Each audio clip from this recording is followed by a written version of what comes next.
Welcome to another wonderful Annie Clayton audiobook. We are excited to have you with us.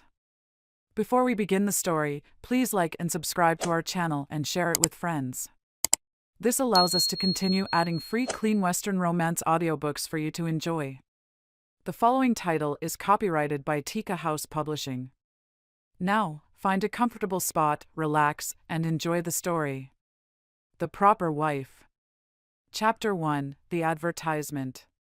The harsh spring rain pelted against the narrow window of Alice Foster's boarding house room, creating rivulets that distorted her view of Boston's cobblestone streets below. Her fingers, pricked and calloused from years of seamstress work, traced the edge of the newspaper spread before her on the scratched wooden desk. The evening edition of the Boston Daily had arrived damp, its pages wrinkled from the precipitation, but the matrimonial advertisements remained legible enough. One particular notice caught her eye, standing out among the dozens of others that crowded the page's bottom corner. Unlike the brief, utilitarian posts seeking hardy women of good Christian character, this one bore a certain eloquence. Seeking a bride of refinement and determination for prosperous Texas cattle ranch. Lady must possess practical skills, appreciation for hard work, and desire for a true partnership in building a future. Age 20 to 25 preferred. Ranch house newly constructed, town with modern amenities within reasonable distance. Will provide for travel expenses. Correspond with Mr. Walter Holmes, Cedar Creek, Texas. Alice's throat tightened as she read the words again. At 22, she fell squarely within the requested age range, and none could deny her practical skills. She'd been supporting herself with needle and thread since her mother's passing 3 years prior. The word refinement gave her pause, but she straightened her spine, remembering the education her mother had insisted upon before consumption had claimed her life. A gust of wind rattled the windowpane, and Alice pulled her worn shawl tighter around her shoulders. The coal in her small stove had burned low, and Mrs. Brunswick, her landlady, was notoriously stingy with fuel rations, even in early spring when Boston's chill refused to release its grip. The promise of Texas warmth suddenly held additional appeal. She reached for her mother's writing desk, a portable wooden lap desk that was one of the few fine possessions she'd kept after selling most of their belongings to pay for the funeral. The brass hinges creaked as she opened it, revealing her dwindling supply of good paper and her favorite pen. The ivory handle had a crack, but the nib was still sharp and true. "Dear Mr. Holmes," she began, then immediately crossed it out. Too familiar. "Mr. Walter Holmes," she wrote instead, her normally steady hand betraying a slight tremor. "I write in response to your advertisement seeking a bride." Alice paused, dabbing her pen in the inkwell as she considered her next words. The scratch of pen on paper mingled with the drumming of rain, creating a rhythm that steadied her nerves. She had written hundreds of letters in her life, to clients, to suppliers, to her mother's family who had long since stopped responding, but none had held the weight of this one. "I am a woman of 22 years, currently residing in Boston, where I have established myself as a seamstress of some reputation. My clients include several of the city's most respected families, and I am well versed in both practical sewing and ornamental needlework. While I take pride in my profession, I find myself longing for a fuller life than my current circumstances allow." She stopped again, considering whether to mention her family situation. Would her lack of living relations be seen as a benefit or a deficit to a potential husband? After a moment's contemplation, she decided on honesty. "I am an only child, and with both my parents now deceased, I am free to relocate without family obligations. My mother ensured I received a proper education, including household management, basic accounting, and the social graces expected of a lady. I am in excellent health, accustomed to long hours of detailed work, and eager to contribute to building a successful life in Texas." A floorboard creaked in the hallway, and Alice hastily covered her letter with a piece of scrap fabric as Mrs. Brunswick shuffled past her door.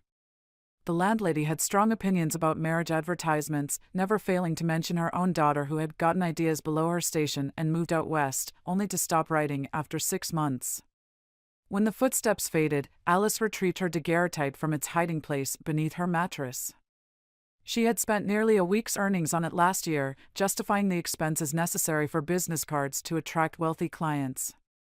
In the image, she wore her best dress, navy silk with modest lace at the collar, and her dark hair was arranged in the latest fashion. The photographer had positioned her to minimize the slight lopsidedness of her features, though nothing could be done about the stubborn set of her jaw, which her mother had always said betrayed her determination. She studied the image critically. Would Mr. Holmes find her attractive enough? The advertisement hadn't mentioned beauty as a requirement, but she wasn't naive enough to think it wouldn't matter.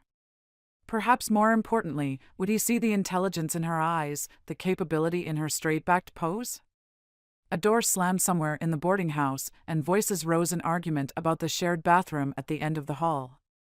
Alice glanced around her small room, at the narrow bed with its thin mattress, the battered sewing machine that had been her mother's pride, the single hook on the wall that served as her wardrobe.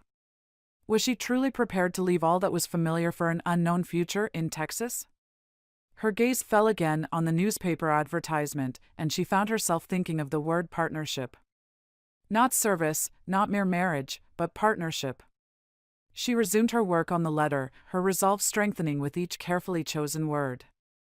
The oil lamp flickered as Alice completed her letter, carefully blotting each page to prevent smudging.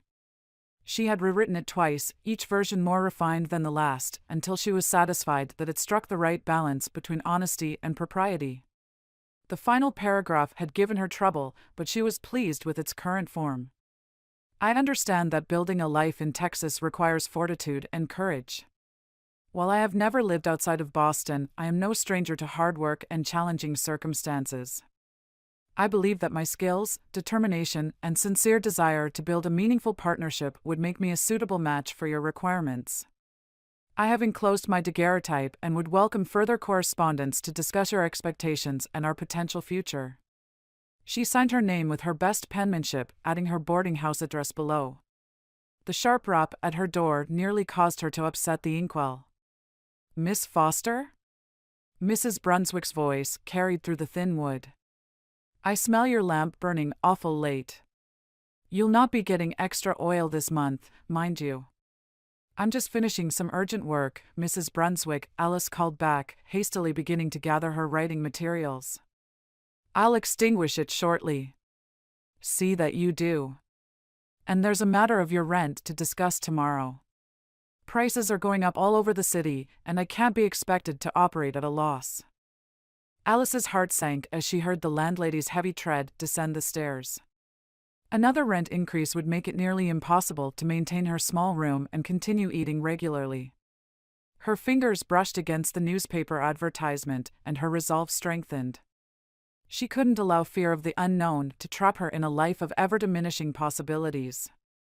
She carefully folded her letter and the daguerreotype together, then reached beneath her bed for the small box where she kept her savings. The coins inside rattled quietly as she counted out enough for proper postage. She would need to mail it first thing in the morning, before she lost her nerve. Sleep proved elusive that night. Alice lay in her narrow bed, listening to the gradual quieting of the boarding house and the persistent patter of rain. Her mind wandered to Texas, trying to picture the ranch mentioned in the advertisement. Would there be Indians? Bandits? Her only knowledge of the territory came from sensational newspaper stories and the occasional dime novel she glimpsed in shop windows. She had no illusions about the difficulties she might face, but surely they couldn't be worse than watching herself slide slowly into poverty here in Boston. Dawn arrived with weak sunshine and the usual morning clamor of the boarding house.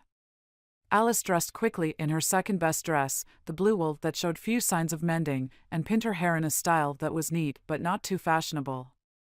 She had 3 clients scheduled for fittings today, and she needed to project capability without appearing expensive enough to drive them to cheaper seamstresses.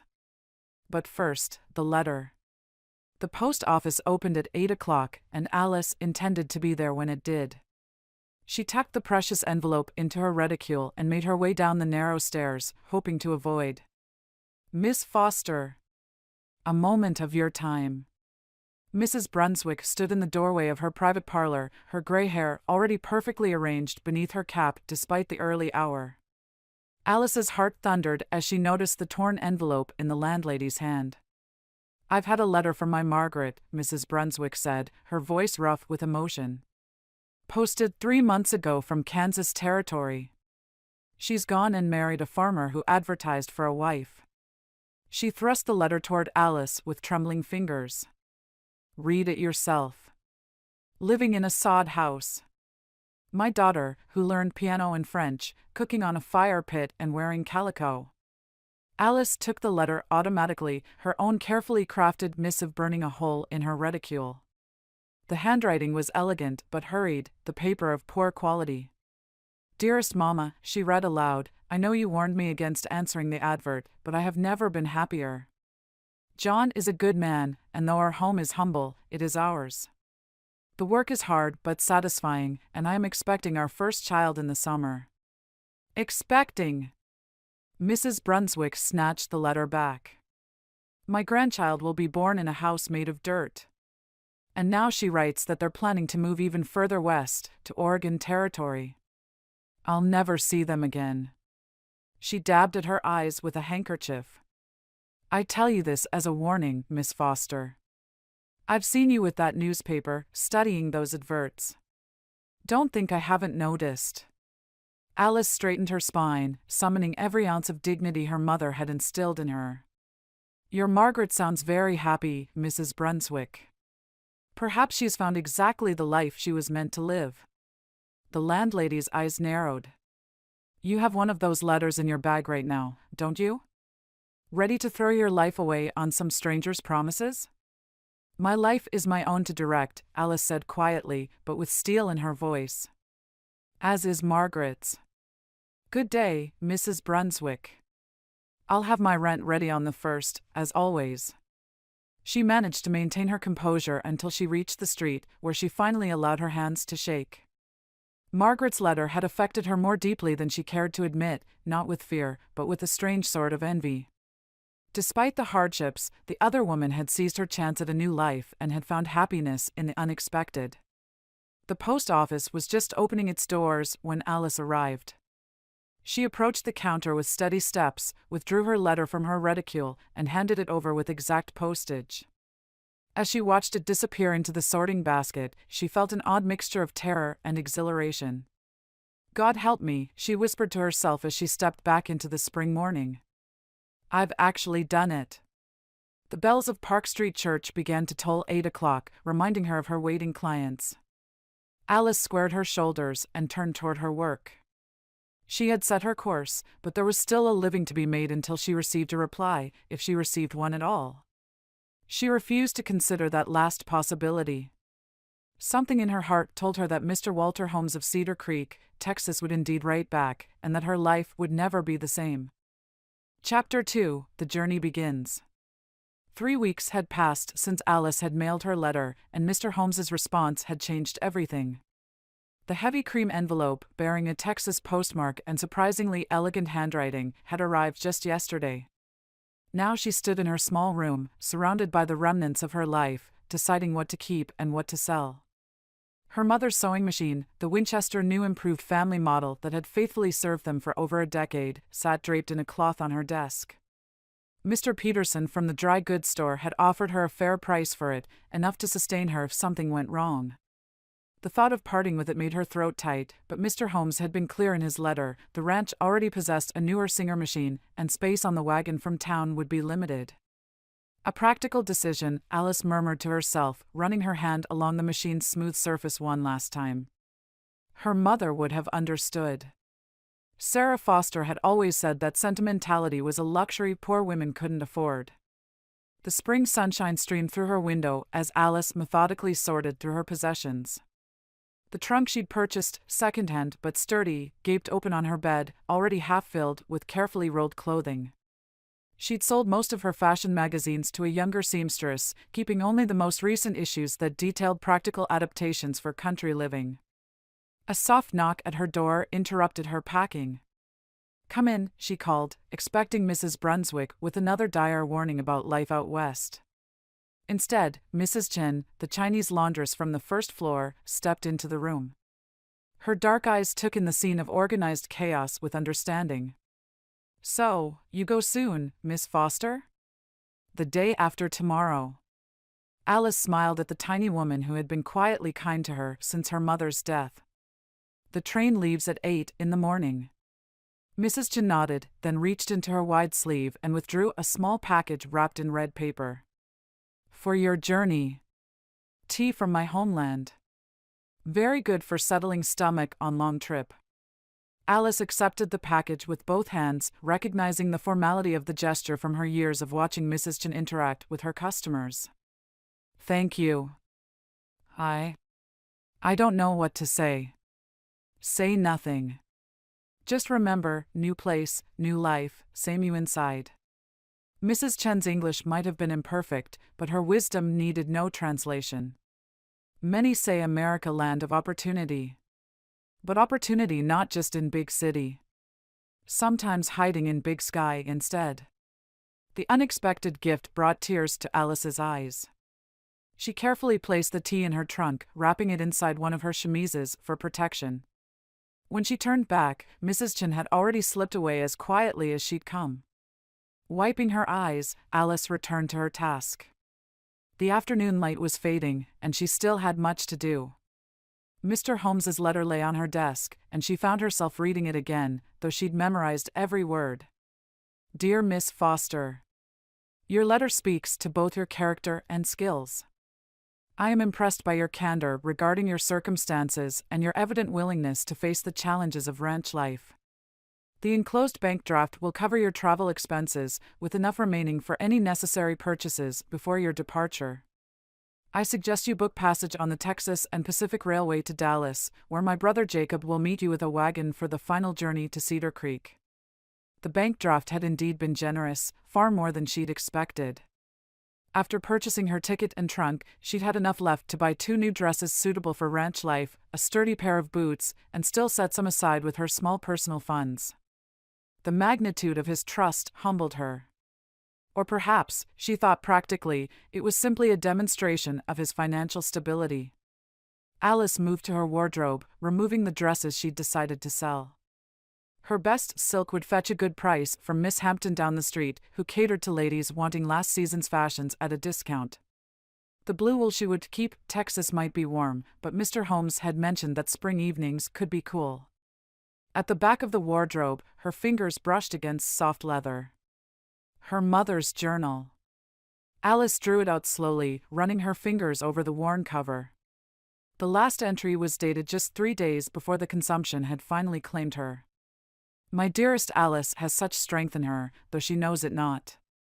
I pray she will one day find a life worthy of that strength, even if the path to it leads her far from all she knows. Alice closed the journal firmly and placed it in her trunk. This, she would keep. Not out of sentimentality, she told herself, but because her mother had somehow known, had understood that her daughter's future might require a journey into the unknown. The last morning in her boarding-house room dawned gray and cool.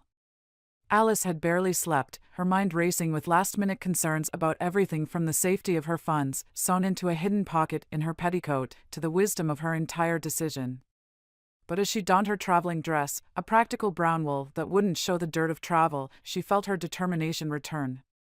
Mrs. Brunswick was waiting at the bottom of the stairs, her face set in grim lines. I've made you a package of bread and cheese, she said, thrusting a brown paper parcel toward Alice. Train food is highway robbery, and that's assuming they stop long enough for you to buy any. Thank you, Alice said, surprised by the kindness. I appreciate. Don't appreciate anything, the landlady cut her off. Just right when you arrive. Unlike some ungrateful daughters who forget their mothers exist. But her eyes were suspiciously bright as she helped Alice maneuver her trunk out the front door. The hired cart driver was prompt, at least. Alice watched as her trunk was secured, then took one last look at the boarding house. 3 years of her life were contained in those walls. 3 years of grief and struggle and survival. She lifted her chin and climbed onto the cart's wooden seat. South Station was already bustling when they arrived, filled with a mix of well-dressed businessmen, laborers, and families. Alice paid the cart driver and then faced her first challenge, finding a porter who wouldn't take advantage of a woman traveling alone. She was studying the crowd when she noticed a well-dressed older woman struggling with her reticule. A young man in shabby gentility was approaching from behind, his hand reaching slowly toward the lady's pocket. Without thinking, Alice called out sharply, "Madam, you've dropped your handkerchief." The woman turned, disrupting the pickpocket's approach. A nearby policeman noticed the scene, and the would-be thief quickly disappeared into the crowd. The woman, retrieving a handkerchief from her pocket that she hadn't actually dropped, smiled at Alice. "Quick thinking, my dear. I am Mrs. Augusta Blackwood, and I believe I owe you my thanks." Alice introduced herself, and within minutes found herself sharing a porter with Mrs. Blackwood, who was traveling to St. Louis to visit her son. Better still, they would share a car for the first leg of the journey. "I simply cannot abide traveling alone," Mrs. Blackwood declared as they settled into their seats. "So dreary, and one never knows what sort of person might sit nearby." "You must tell me all about your journey. Visiting family in Texas, perhaps?" Alice hesitated, but something in the older woman's kind eyes encouraged honesty. "I'm traveling to meet my future husband." "Ah." Mrs. Blackwood's expression showed understanding rather than judgment. "A marriage arrangement?" Through an advert, Alice admitted, then found herself sharing the whole story as the train pulled out of the station. "Brave girl," Mrs. Blackwood said when she'd finished. "My own daughter took a similar path last year, went to California to marry a merchant she'd corresponded with. They're quite happy now, though I miss her terribly." She patted Alice's hand. "Let me share some advice about traveling alone." The next hours passed pleasantly as Mrs. Blackwood proved to be both an experienced traveler and an engaging companion. She taught Alice the subtle signals that would ensure dining car staff treated her with respect, and which conductors could be trusted to keep an eye on a lady's belongings during necessary stops. Around mid-afternoon, another woman joined their conversation during a meal stop. Sarah Jenkins was perhaps 30, with a pleasant face and quick laugh, traveling to meet her own advertisement match in Arizona territory. "My second marriage," she confided over cups of mediocre dining car coffee. "My first husband died of cholera in '72. I never thought to marry again, but being a widow in Philadelphia." She shrugged. "A woman needs protection in this world, and I'd rather choose it for myself than have my brothers choose for me." But as Sarah shared more details about her intended, a mining camp supervisor who'd sent for her with glowing promises, Alice felt a growing unease. The arrangement seemed hasty, the man's letters filled with elaborate promises rather than practical details. When Sarah dozed off, Mrs. Blackwood leaned close to Alice. "Trust your instincts about people out here," she whispered. "The West attracts dreamers and schemers alike. Your Mr. Holmes sounds like a solid sort, sending specific travel instructions, arranging proper transport. This mining fellow." She shook her head slightly. Alice thought of her own carefully planned journey, the practical arrangements, and felt a surge of gratitude toward Walter Holmes. Whatever else awaited her in Texas, at least she was traveling toward a man who appeared to value order and forethought. As sunset painted the unfamiliar landscape in shades of gold and purple, Alice opened her mother's journal again. A pressed flower fell from between its pages, a forget-me-not from the small garden they'd once tended behind their old house. She tucked it carefully back, remembering her mother's words about strength. The rhythm of the train's wheels seemed to echo with possibility. Each mile carried her further from everything familiar, but also closer to everything she might become. She touched the hidden pocket containing her funds and Mr. Holmes's letters, then turned her face toward the darkening window, watching as the known world fell away behind her. Chapter 3: Arrival in Cedar Creek. The Dallas station was a far cry from Boston's South Station. Wooden planks creaked beneath Alice's feet as she descended from the train, gripping her reticule close. The platform teemed with a motley assortment of cowboys, merchants, and families, their voices carrying traces of drawls she'd only read about in novels. The April sun beat down with unexpected intensity, making her wish she'd packed her parasol more accessibly. She'd bid farewell to Mrs. Blackwood the previous day in St. Louis, and the absence of her traveling companion left her feeling oddly vulnerable. Sarah Jenkins had continued on toward Arizona, brushing off Alice's carefully worded concerns about her intended with a laugh and a wave. "Mr. Walter Holmes's party?" a porter called out, consulting a piece of paper. "Got a lady coming in from Boston?" Alice stepped forward, her heart hammering. I'm Miss Foster. The porter nodded, already reaching for her trunk. Got word to watch for you, miss. The Holmes wagons run in late on account of the spring mud, but you're to wait in the station master's office. Much more suitable than the general waiting room for a lady. The station master's office was small but clean, with a window overlooking the bustling street outside. Alice sank gratefully into the offered chair, smoothing her travel-wrinkled skirts. Her reflection in the window showed a face flushed with heat and anxiety, her normally neat hair coming loose from its pins. 1 hour passed, then 2. Alice occupied herself by watching the street traffic, cowboys leading horses, women in calico dresses that would have drawn criticism from Boston society, children darting between wagons with reckless abandon. Everything seemed larger here, more vivid, less constrained by propriety. Miss Foster? She turned to find a young man standing in the doorway, his hat in his hands. He was tall and broad-shouldered, with sun-darkened skin and eyes the color of a summer sky. His clothes, though dusty from travel, were of good quality.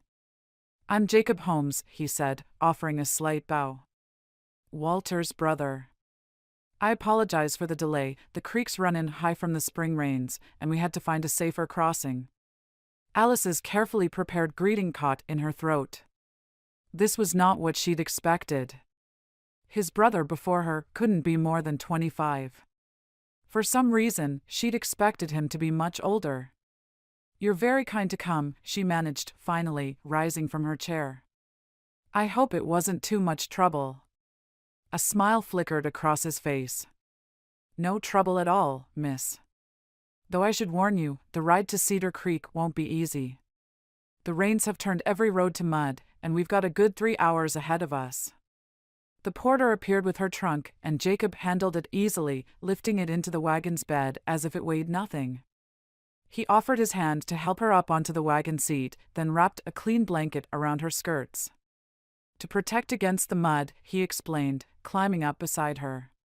Walter would have my hide if I delivered his bride-to-be in a soiled dress. He laughed heartily. The wagon lurched forward, and Alice grabbed the seat's edge.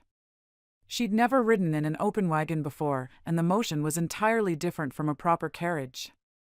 Jacob handled the horses with obvious skill, navigating the crowded streets until they reached the outskirts of town. May I ask? Alice began, then hesitated, unsure of proper etiquette in this situation. The photograph your brother sent. Ah. Jacob's expression tightened slightly. You expected me to be older, is that it? Well, here I am, just a kid. He chuckled. The photo he sent was taken some years ago, before his first wife passed. He doesn't like having his picture made these days. First wife. The words fell like stones in Alice's stomach. Walter's letters hadn't mentioned a previous marriage, though she supposed she shouldn't be surprised. Many men out west had lost wives to the hardships of frontier life.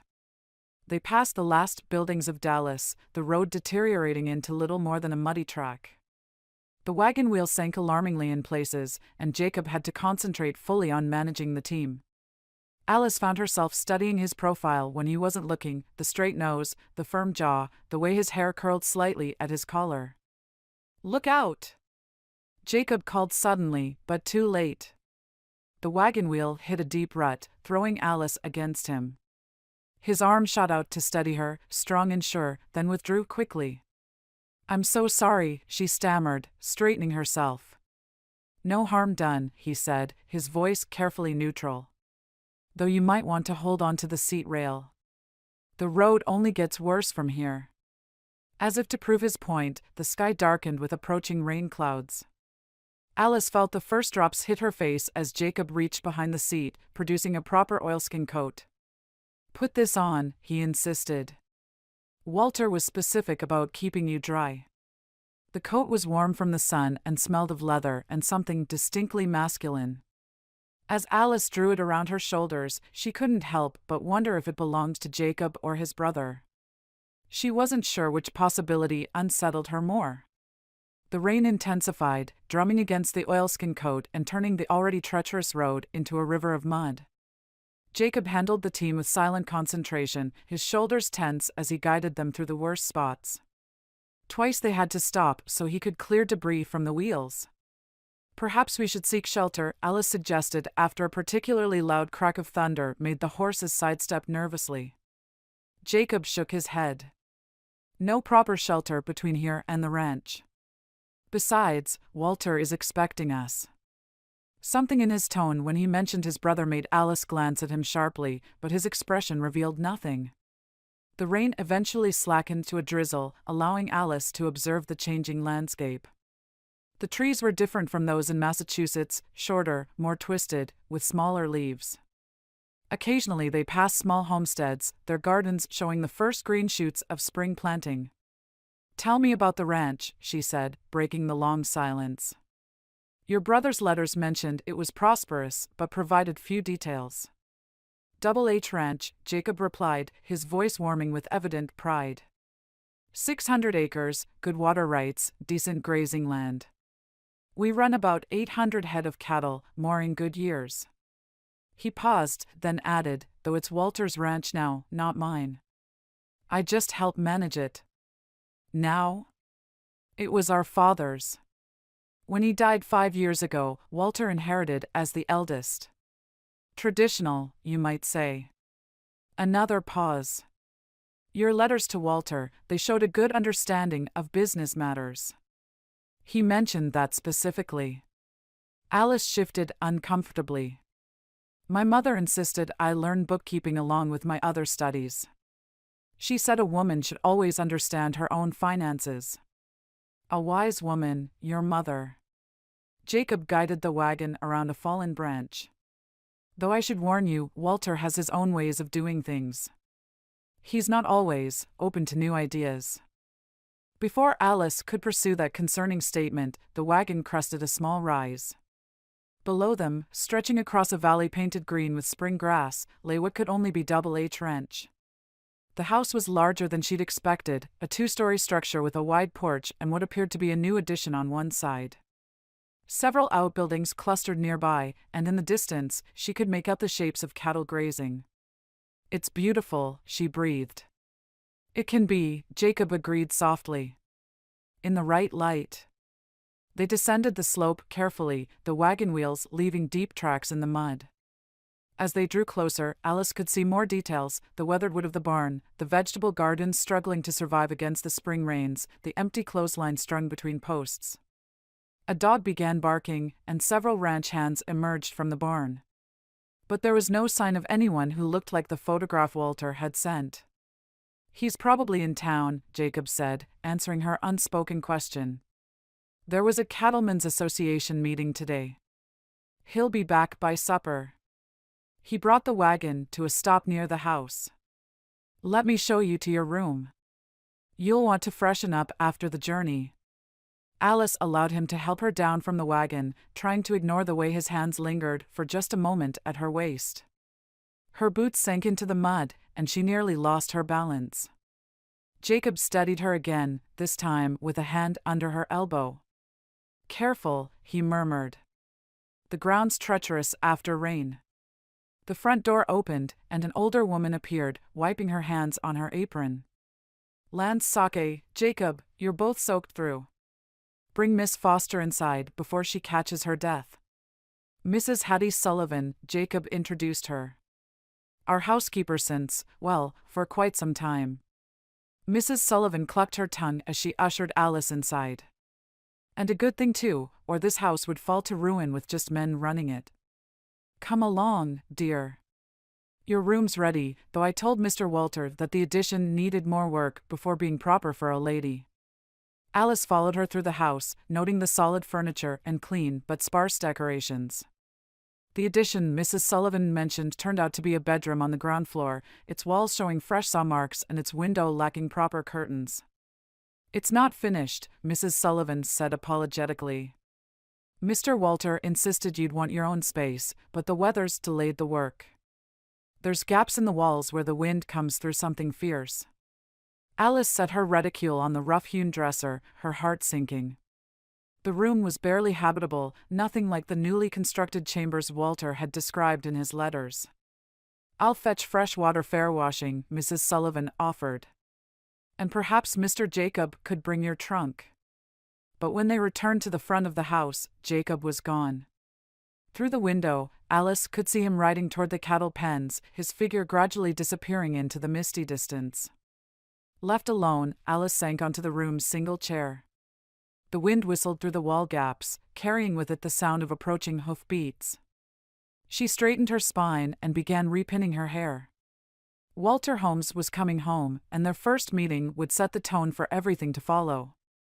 She only wished she could silence the small voice in her head that kept comparing the brothers and finding Walter wanting before she'd even met him. Chapter 4: Harsh Realities. Walter Holmes was nothing like his photograph. The man who strode into the house as dusk was falling carried himself with the rigid posture of someone who expected and demanded respect. His hair had indeed gone gray at the temples, but his face was harder than the daguerreotype had suggested, weathered by sun and time into deep lines around his mouth and eyes. He was tall, taller than Jacob, but without his younger brother's easy grace. Miss Foster. His voice matched his letters, precise, controlled, brooking no argument. I trust your journey was satisfactory? Alice rose from her chair in the parlor, where Mrs. Sullivan had insisted she wait in relative comfort. Yes, Mr. Holmes. Your brother was most attentive to my safety during the drive from Dallas. Something flickered across Walter's face at the mention of Jacob, but it disappeared so quickly Alice wasn't sure she'd seen it at all. He crossed the room in 3 long strides and took her hand, his grip firm but not gentle. You'll find things are different here than in Boston, he said, releasing her hand. Mrs. Sullivan will explain your duties for tomorrow. I expect breakfast at 6 sharp, the men start early, and a ranch wife must adapt to ranch schedules. Before Alice could respond, he turned to Mrs. Sullivan, who hovered anxiously in the doorway. The Cattle Association meeting went well. Prices are up in Kansas City. We'll need to push the men harder to get the herd ready for the drive. Make sure it's ready 8 for breakfast tomorrow, not 6. Davidson and Miller are staying over. With that, he strode out, his boots echoing on the wooden floors. Alice remained standing, her hands still tingling from his grip, her mind struggling to reconcile this brusque man with the measured, almost poetic letters she'd received. Mrs. Sullivan touched her arm gently. Come along, dear. Let's see about getting you settled. Have you eaten? The kitchen was warm and surprisingly well equipped, though Alice noted that many of the pots showed signs of harsh handling and poor care. Mrs. Sullivan set about making tea and cutting thick slices of bread while explaining the morning routine. Breakfast for 8 ranch hands, plus Mr. Walter and Mr. Jacob, she said, her capable hands moving swiftly. They'll expect biscuits, eggs, bacon, and potatoes at minimum. Coffee must be strong, Mr. Walter is that particular about his coffee. You'll want to start the stove by 5 at the latest. Alice's stomach tightened. I'm afraid I've never cooked for so many people. In Boston, I was a seamstress. Mrs. Sullivan paused in her work. A seamstress? But surely Mr. Walter knew. She pressed her lips together. Well, we'll manage. I can help you tomorrow morning, show you how it's done. Though Mr. Walter prefers his wife to handle the cooking herself. His wife? The words sent a chill through Alice despite the kitchen's warmth. She was not yet his wife, would not be for several weeks according to his letters. Yet already he was dictating her duties, assuming her compliance. Tell me about his first wife, she said quietly, watching Mrs. Sullivan's face. The housekeeper turned away, busying herself with the teapot. Miss Catherine was a local girl. Very pretty, very young. Mrs. Sullivan hesitated. The fever took her, 2 years ago. Her grave's just beyond the kitchen garden. Mr. Walter had it placed where he could see it from his study window. Said it would remind him to be more careful in his choices. Alice's tea grew cold as Mrs. Sullivan continued explaining the household routines, when the men ate, how much food to prepare, which ranch hands were trustworthy and who needed watching. Through the kitchen window, she could see a small white marker in the growing darkness, its pale stone a stark reminder of what waited for those who failed to meet Walter Holmes's expectations. A floorboard creaked behind them, and Alice turned to find Jacob in the doorway, his clothes and hair still damp from the rain. "Thought you might want these," he said, holding out a package wrapped in oilcloth. "Noticed your room's a bit drafty. Extra blankets from the bunkhouse, clean ones," he added quickly. "And some rags to stuff in the worst gaps until the walls are properly finished." "Mr. Jacob," Mrs. Sullivan scolded, "it ain't proper for you to be concerning yourself with Miss Foster's sleeping arrangements." "Better than her freezing to death before the wedding," he replied, but his eyes never left Alice's face. "Besides, Walter is too busy with the cattle drive preparations to worry about finishing her room. Someone has to look out for his bride's comfort."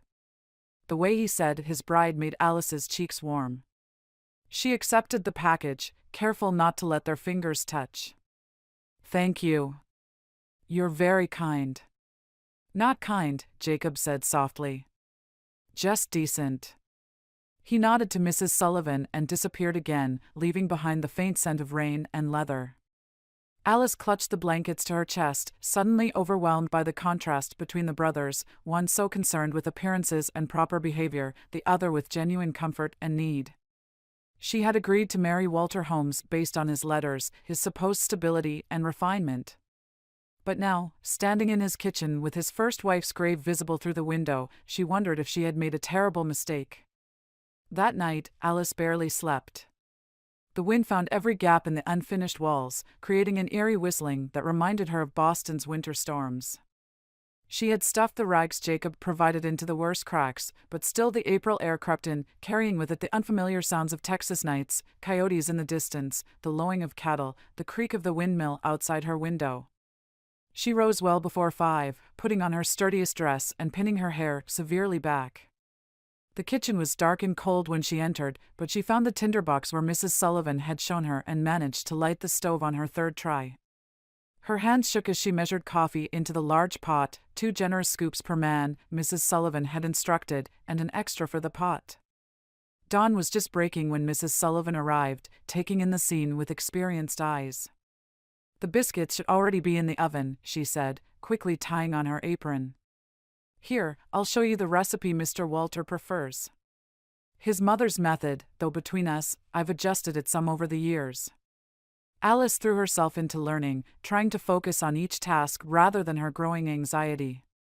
The biscuits were in the oven and the coffee was perking when heavy boots sounded on the porch. Walter entered first, followed by 2 men she didn't recognize, Davidson and Miller, she presumed. "Coffee's weak," Walter announced after one sip. "You'll need to do better tomorrow, Miss Foster." He turned to the ranch hands. "Eat up.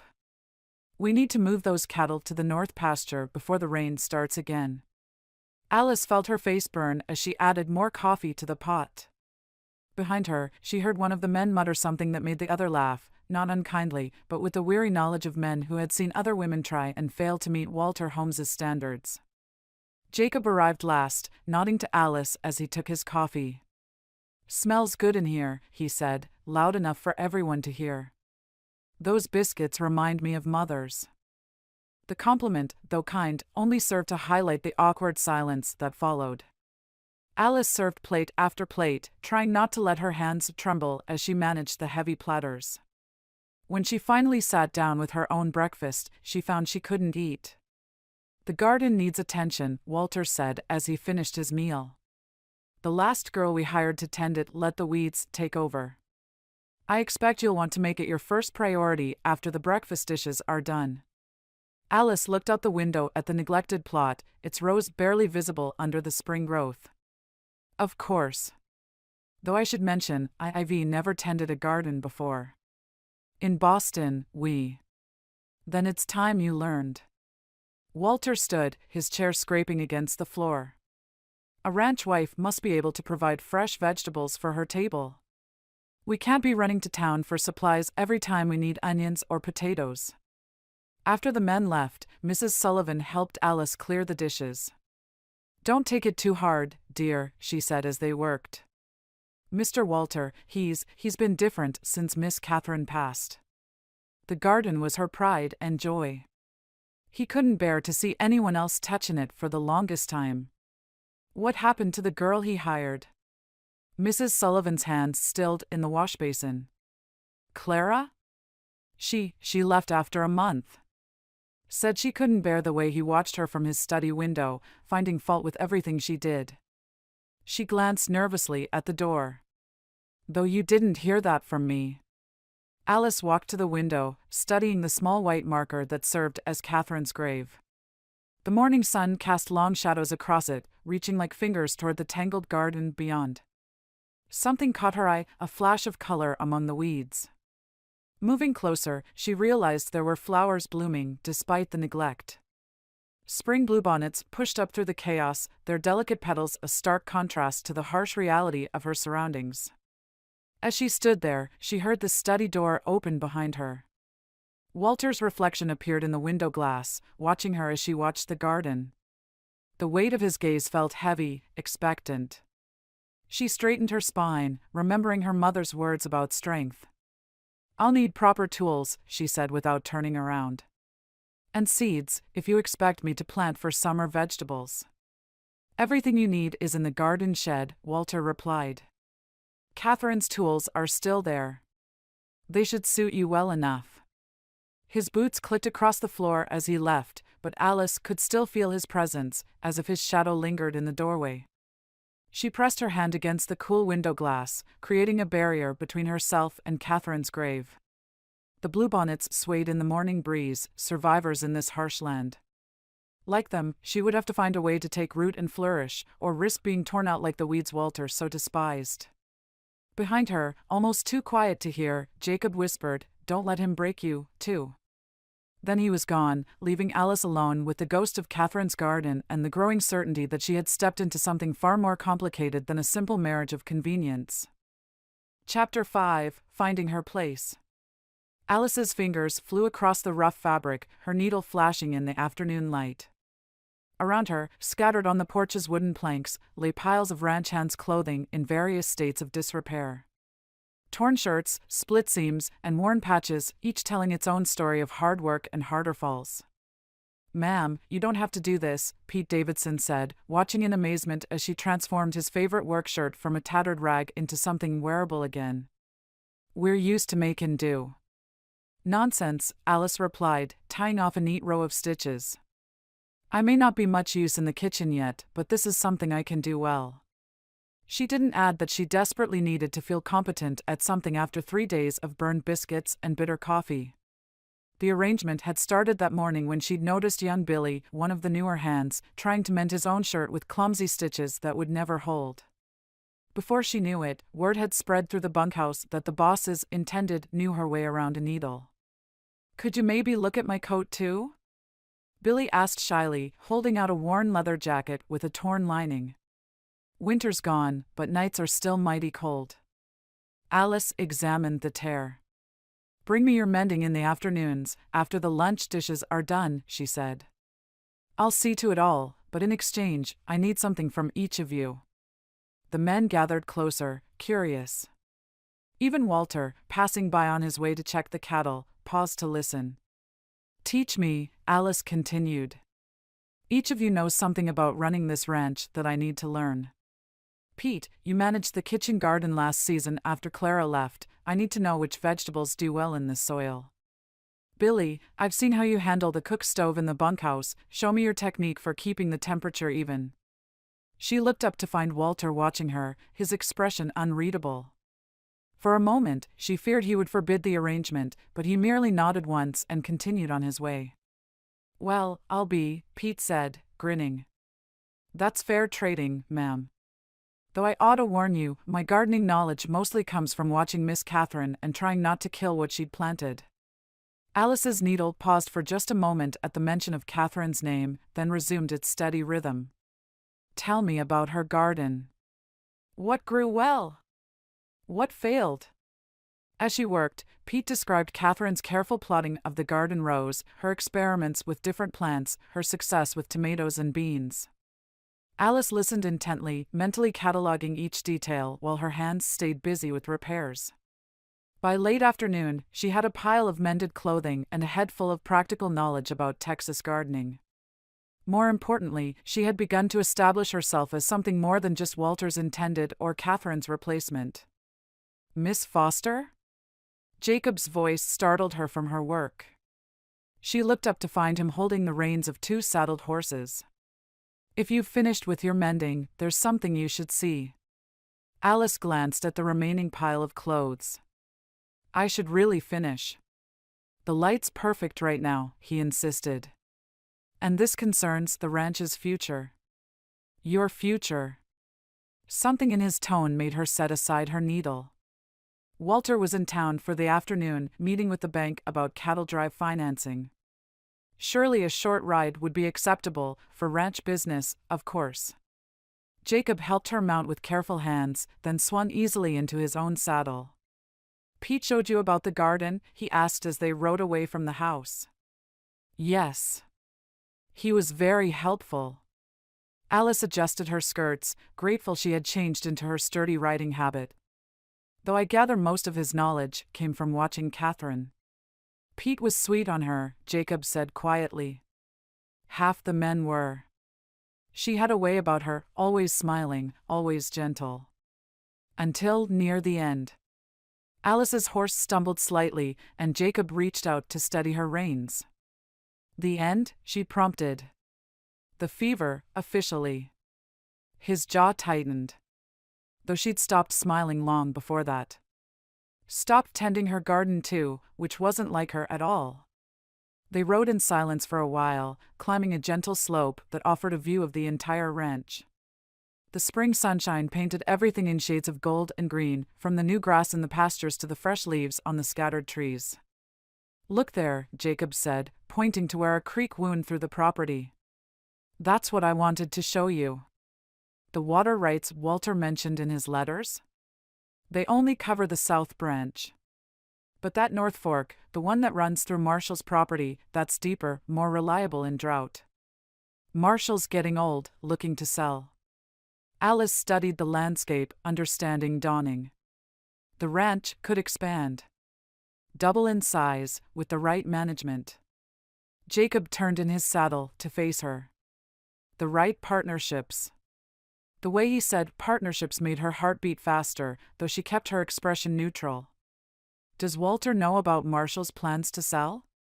"Walter sees what Walter wants to see," Jacob replied after a long moment. "He's focused on the cattle drive, on doing things the way they've always been done. But this ranch could be more. With the right vision, the right." He trailed off as thunder rumbled in the distance. Alice followed his gaze to the gathering clouds on the horizon. A spring storm had approached silently while they talked, its dark mass threatening. Jacob immediately turned both horses toward home. "We'll have to ride hard," he said. "That's a bad one coming." They had covered perhaps half the distance back to the ranch when the storm hit. The rain came suddenly, sheets of water that soaked through Alice's riding habit in seconds. Lightning cracked overhead, causing the horses to shine nervously. "The line shack." Jacob shouted over the wind, pointing to a small structure Alice hadn't noticed before. "It's closer than the house." They raced for the shelter, rain stinging their faces. Jacob dismounted first, quickly helping Alice down before leading both horses under the shack's small overhang. Alice's hands shook as she wrung water from her skirts. "Here." Jacob shrugged out of his coat and draped it over her shoulders. The small cabin smelled of leather and wood smoke, with a narrow cot in one corner and a pot-bellied stove along the wall. "I'll get a fire started." "You're shivering." "What is this place?" Alice asked, watching as he efficiently laid kindling in the stove. "Line riders use it during winter months, when we need to check the far pastures."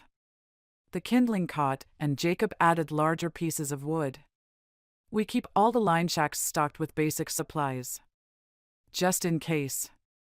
Just in case of what, Alice wondered, but the warmth from the stove was making her more comfortable and even a bit drowsy.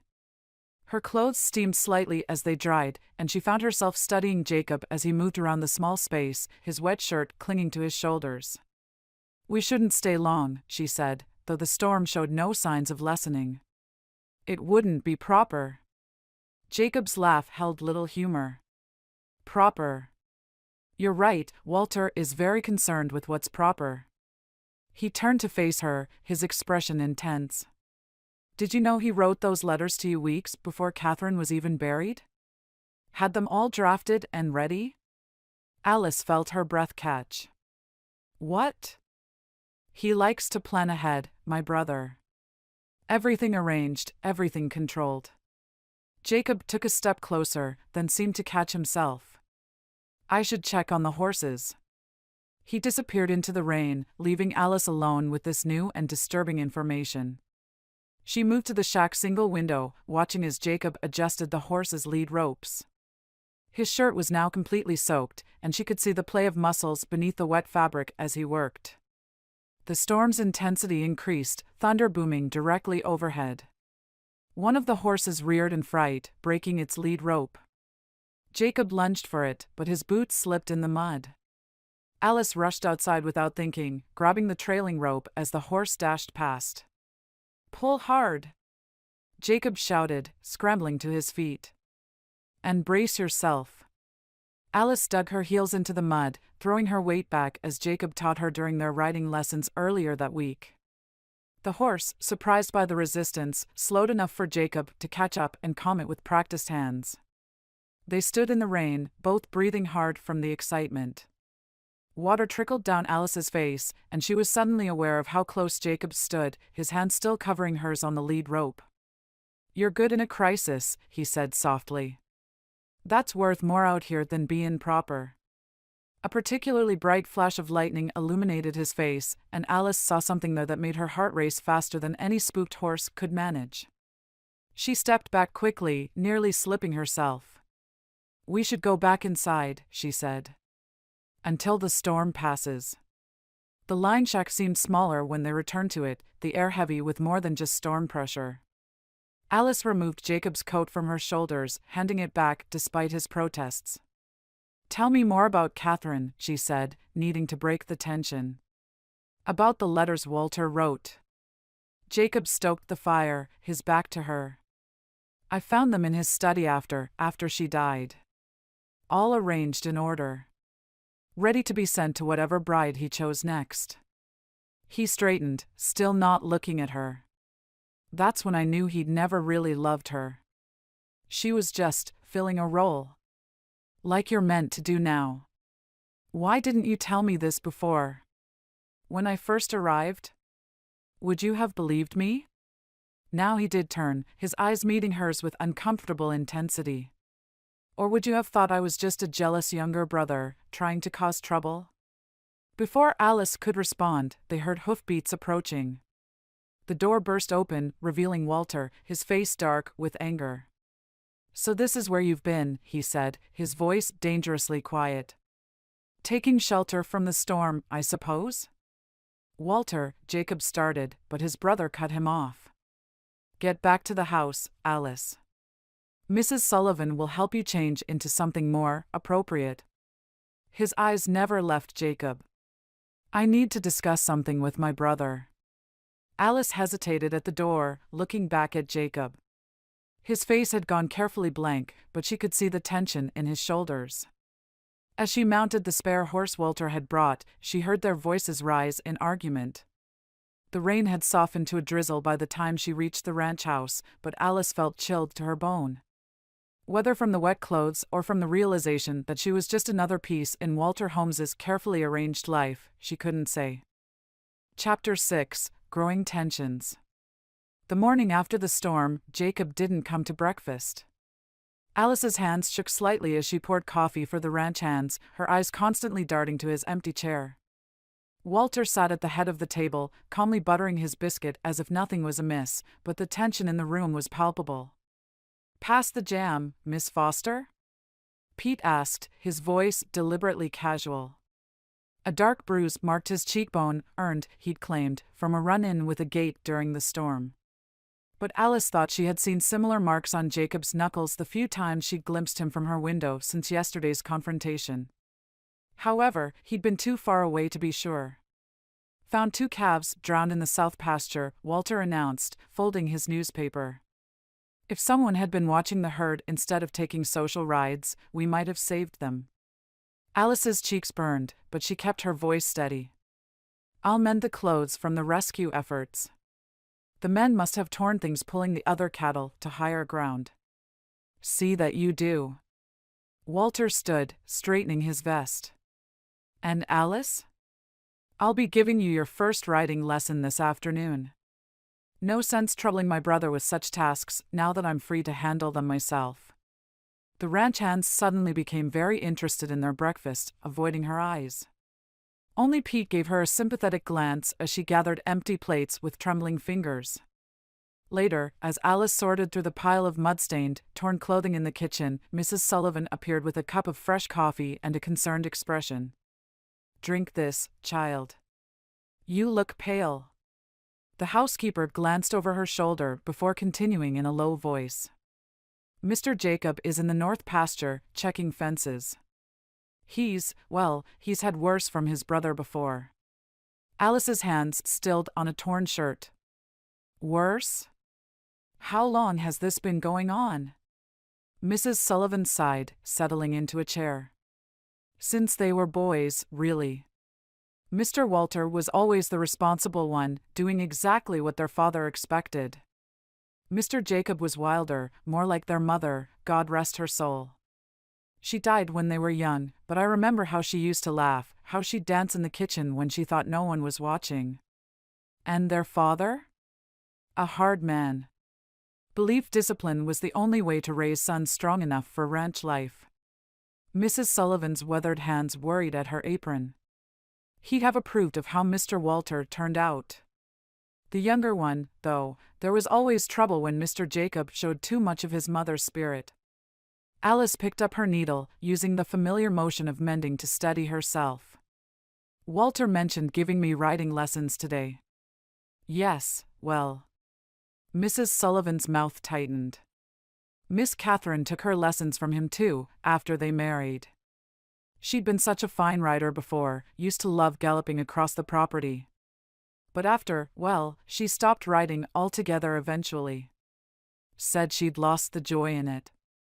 Before Alice could probe further, they heard boots on the porch. Walter entered, carrying a smart riding habit in dark blue wool. I had this delivered from town, he said, laying it across the table. More suitable than what you've been wearing. Be ready in an hour. The habit was beautiful, clearly expensive, but Alice's skin crawled at the thought of wearing it. Still, she nodded obediently and carried it to her room to change. The mirror revealed a different woman than the one who'd left Boston just weeks ago.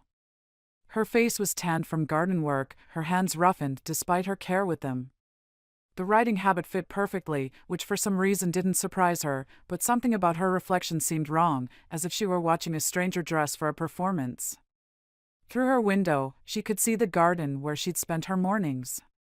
The weeds were slowly losing ground to her efforts, and the first seedlings were pushing through the soil.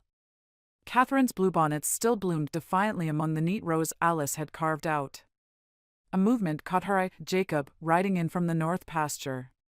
He dismounted stiffly, favoring his right side, and Alice's hands clenched in the fine wool of her new habit. Even from this distance, she could see the rigid set of his shoulders as Walter approached him. The brothers spoke briefly, Walter gesturing sharply toward the barn while Jacob stood silent. Finally, Jacob led his horse away, his movements carefully controlled. Walter watched him go, then turned toward the house. Alice stepped back from the window quickly, her heart racing. She had to find a way to talk to Jacob alone, to understand what was really happening at Double H Ranch. But first, she had to survive her riding lesson with Walter. She pinned her hair severely under the habit's hat, remembering what Mrs. Sullivan had said about Catherine's lost joy in riding. As she descended the stairs to meet Walter, she squared her shoulders and lifted her chin. She might have to play the role of biddable bride-to-be, but she wouldn't let him break her spirit as he apparently had Catherine's. Walter was waiting in the barn, holding the reins of a docile-looking mare. Not the spirited horse Alice had been learning on with Jacob, but an older animal with a placid disposition. "This is Daisy," Walter said, watching as Alice approached. "More suitable for a lady than that half-wild stallion my brother had you riding." He adjusted the stirrup length, his movements precise and methodical. "We'll start with proper mounting technique. A lady should always mount from a block." Alice gritted her teeth as he led her through basic steps she'd already mastered with Jacob. "Sit straight, heels down, hands just so." Each time she demonstrated competence, Walter found some small flaw to correct. "You're gripping too tightly with your knees," he said, his hand settling on her leg to adjust her position. "A lady should appear to float in the saddle, not cling to it like a ranch hand." Through the barn door, Alice caught glimpses of the ranch hands going about their duties. Once, she saw Jacob cross the yard, his face darkening when he noticed the riding lesson in progress. He changed direction abruptly, disappearing behind the bunkhouse. "Pay attention," Walter snapped, noticing her distraction. "A moment's inattention can lead to accidents." "That's how Catherine," he stopped himself, jaw tightening. "How did Catherine's accident happen?" Alice asked quietly. "It wasn't an accident." The words seemed to surprise Walter himself. He turned away, busying himself with Daisy's tack. "She was willful near the end. Rode out alone, despite my instructions. Caught the fever from being out in the rain." But something in his voice made Alice doubt the story. She remembered Jacob's words in the line shack about Catherine stopping her riding long before the end. "Walk on," Walter commanded, and Alice obediently guided Daisy forward. They made a slow circuit of the fence training area, Walter calling out corrections to her form. As they passed the garden, Alice noticed fresh boot prints in the mud near Catherine's grave. Someone had been standing there, recently enough that the morning sun hadn't dried the marks.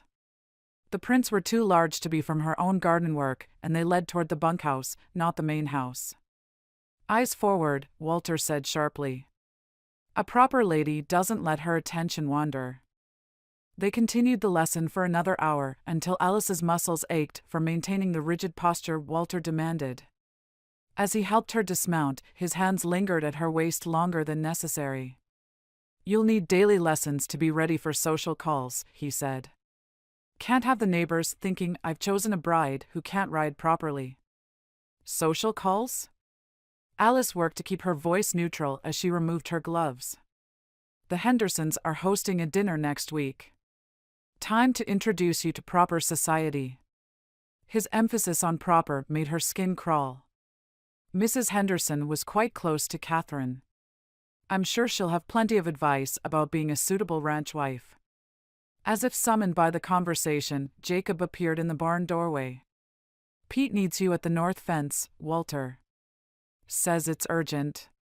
Walter's face hardened at the interruption, but ranch business took precedence. He strode out, leaving Alice and Jacob in an awkward silence. "Are you all right?" they both asked simultaneously, then shared a brief, tense smile. "I've had worse lessons," Alice said, though her hands shook slightly as she unbuckled Daisy's girth. "That's what I'm afraid of."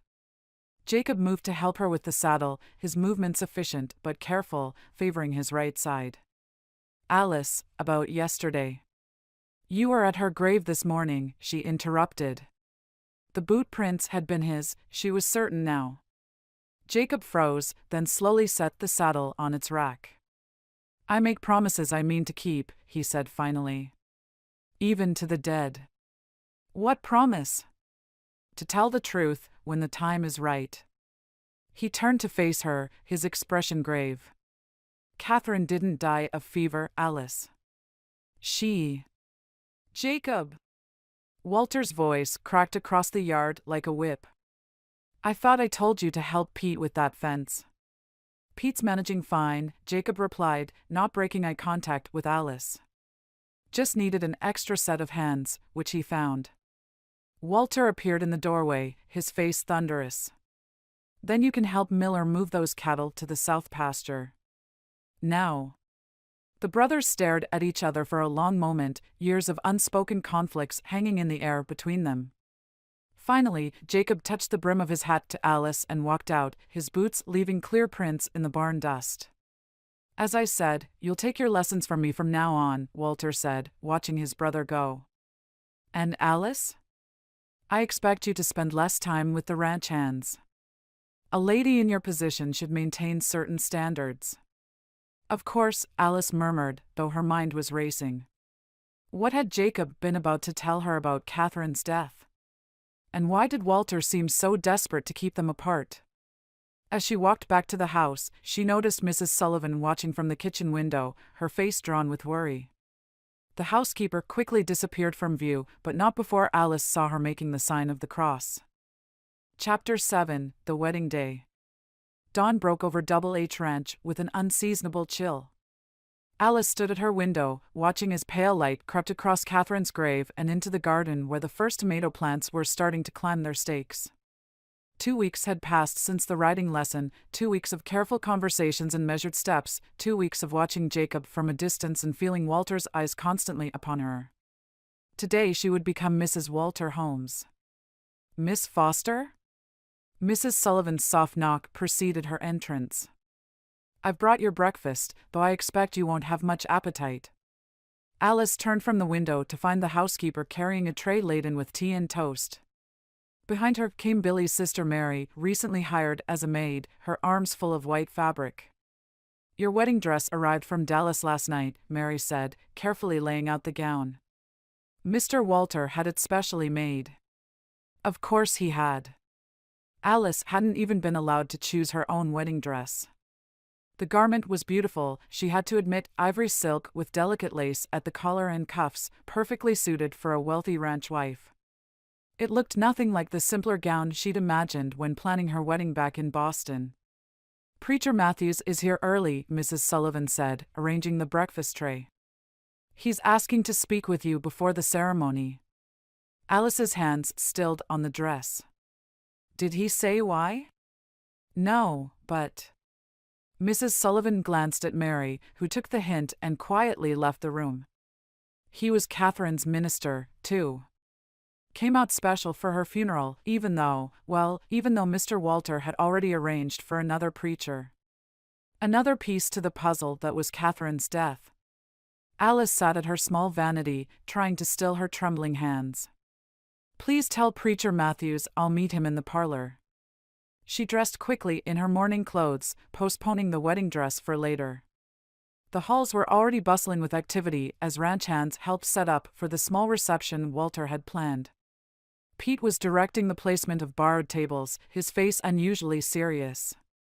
The parlor was cool and quiet, morning light filtering through fresh-washed curtains. Preacher Matthews stood by the window, his back to the door. He was younger than Alice had expected, perhaps in his mid-30s, with kind eyes and a troubled expression. Miss Foster, he said, turning as she entered. Thank you for seeing me. I felt compelled to speak with you before the ceremony. Is something wrong? Alice asked, though she already knew the answer. The minister ran a hand through his graying hair. I've been praying about this, seeking guidance.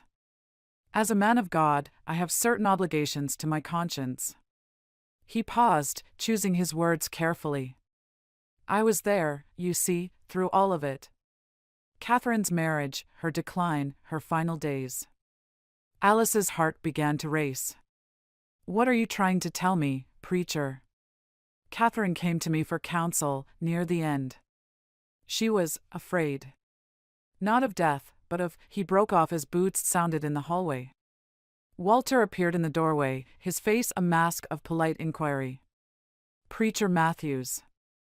I wasn't expecting you until noon. Mr. Holmes. The minister's spine straightened.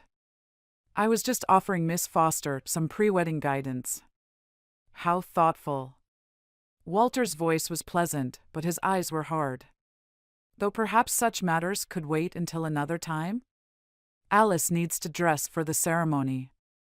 Of course. Preacher Matthews turned back to Alice, something like desperation in his expression. But Miss Foster, if you ever need to talk, my door is always open. About anything. Alice nodded, watching helplessly as Walter ushered the minister out. She could hear their voices in the hall, Walter's smooth assurances about wedding preparations mixing with the minister's more hesitant tones. "Everything all right?" She spun to find Jacob standing in the parlor's side door, his expression guarded. He was already dressed for the wedding in his best clothes, though his collar looked uncomfortably tight. "The minister," Alice said softly, "he was trying to tell me something about Catherine. Preacher Matthews is an honorable man." Jacob stepped closer, lowering his voice. "He was the one who found her, you know. The morning she—" "There you are." Walter reappeared, his face darkening at the sight of his brother. "Shouldn't you be helping with the preparations?" "Just making sure everything's ready in here," Jacob replied evenly. "Wouldn't want anything to mar your perfect day." The brothers stared at each other, the air thick with unspoken words. Finally, Jacob turned to go, but not before Alice caught his whispered warning, "It's not too late." She stood frozen as his footsteps faded, aware of Walter watching her with that measuring gaze she'd come to know so well. The garden was visible through the parlor window, the morning sun now fully illuminating Catherine's grave marker. "You should start dressing," Walter said finally. "We wouldn't want to keep the guests waiting." He paused at the door. "And Alice?" "I've arranged for Jacob to be away on ranch business for the next few weeks. A wedding gift, you might say. Time for us to begin our life together without complications." Alice felt the walls of the parlor closing in around her as she climbed the stairs to her room. The wedding dress waited on its hanger, white and pristine and suffocating.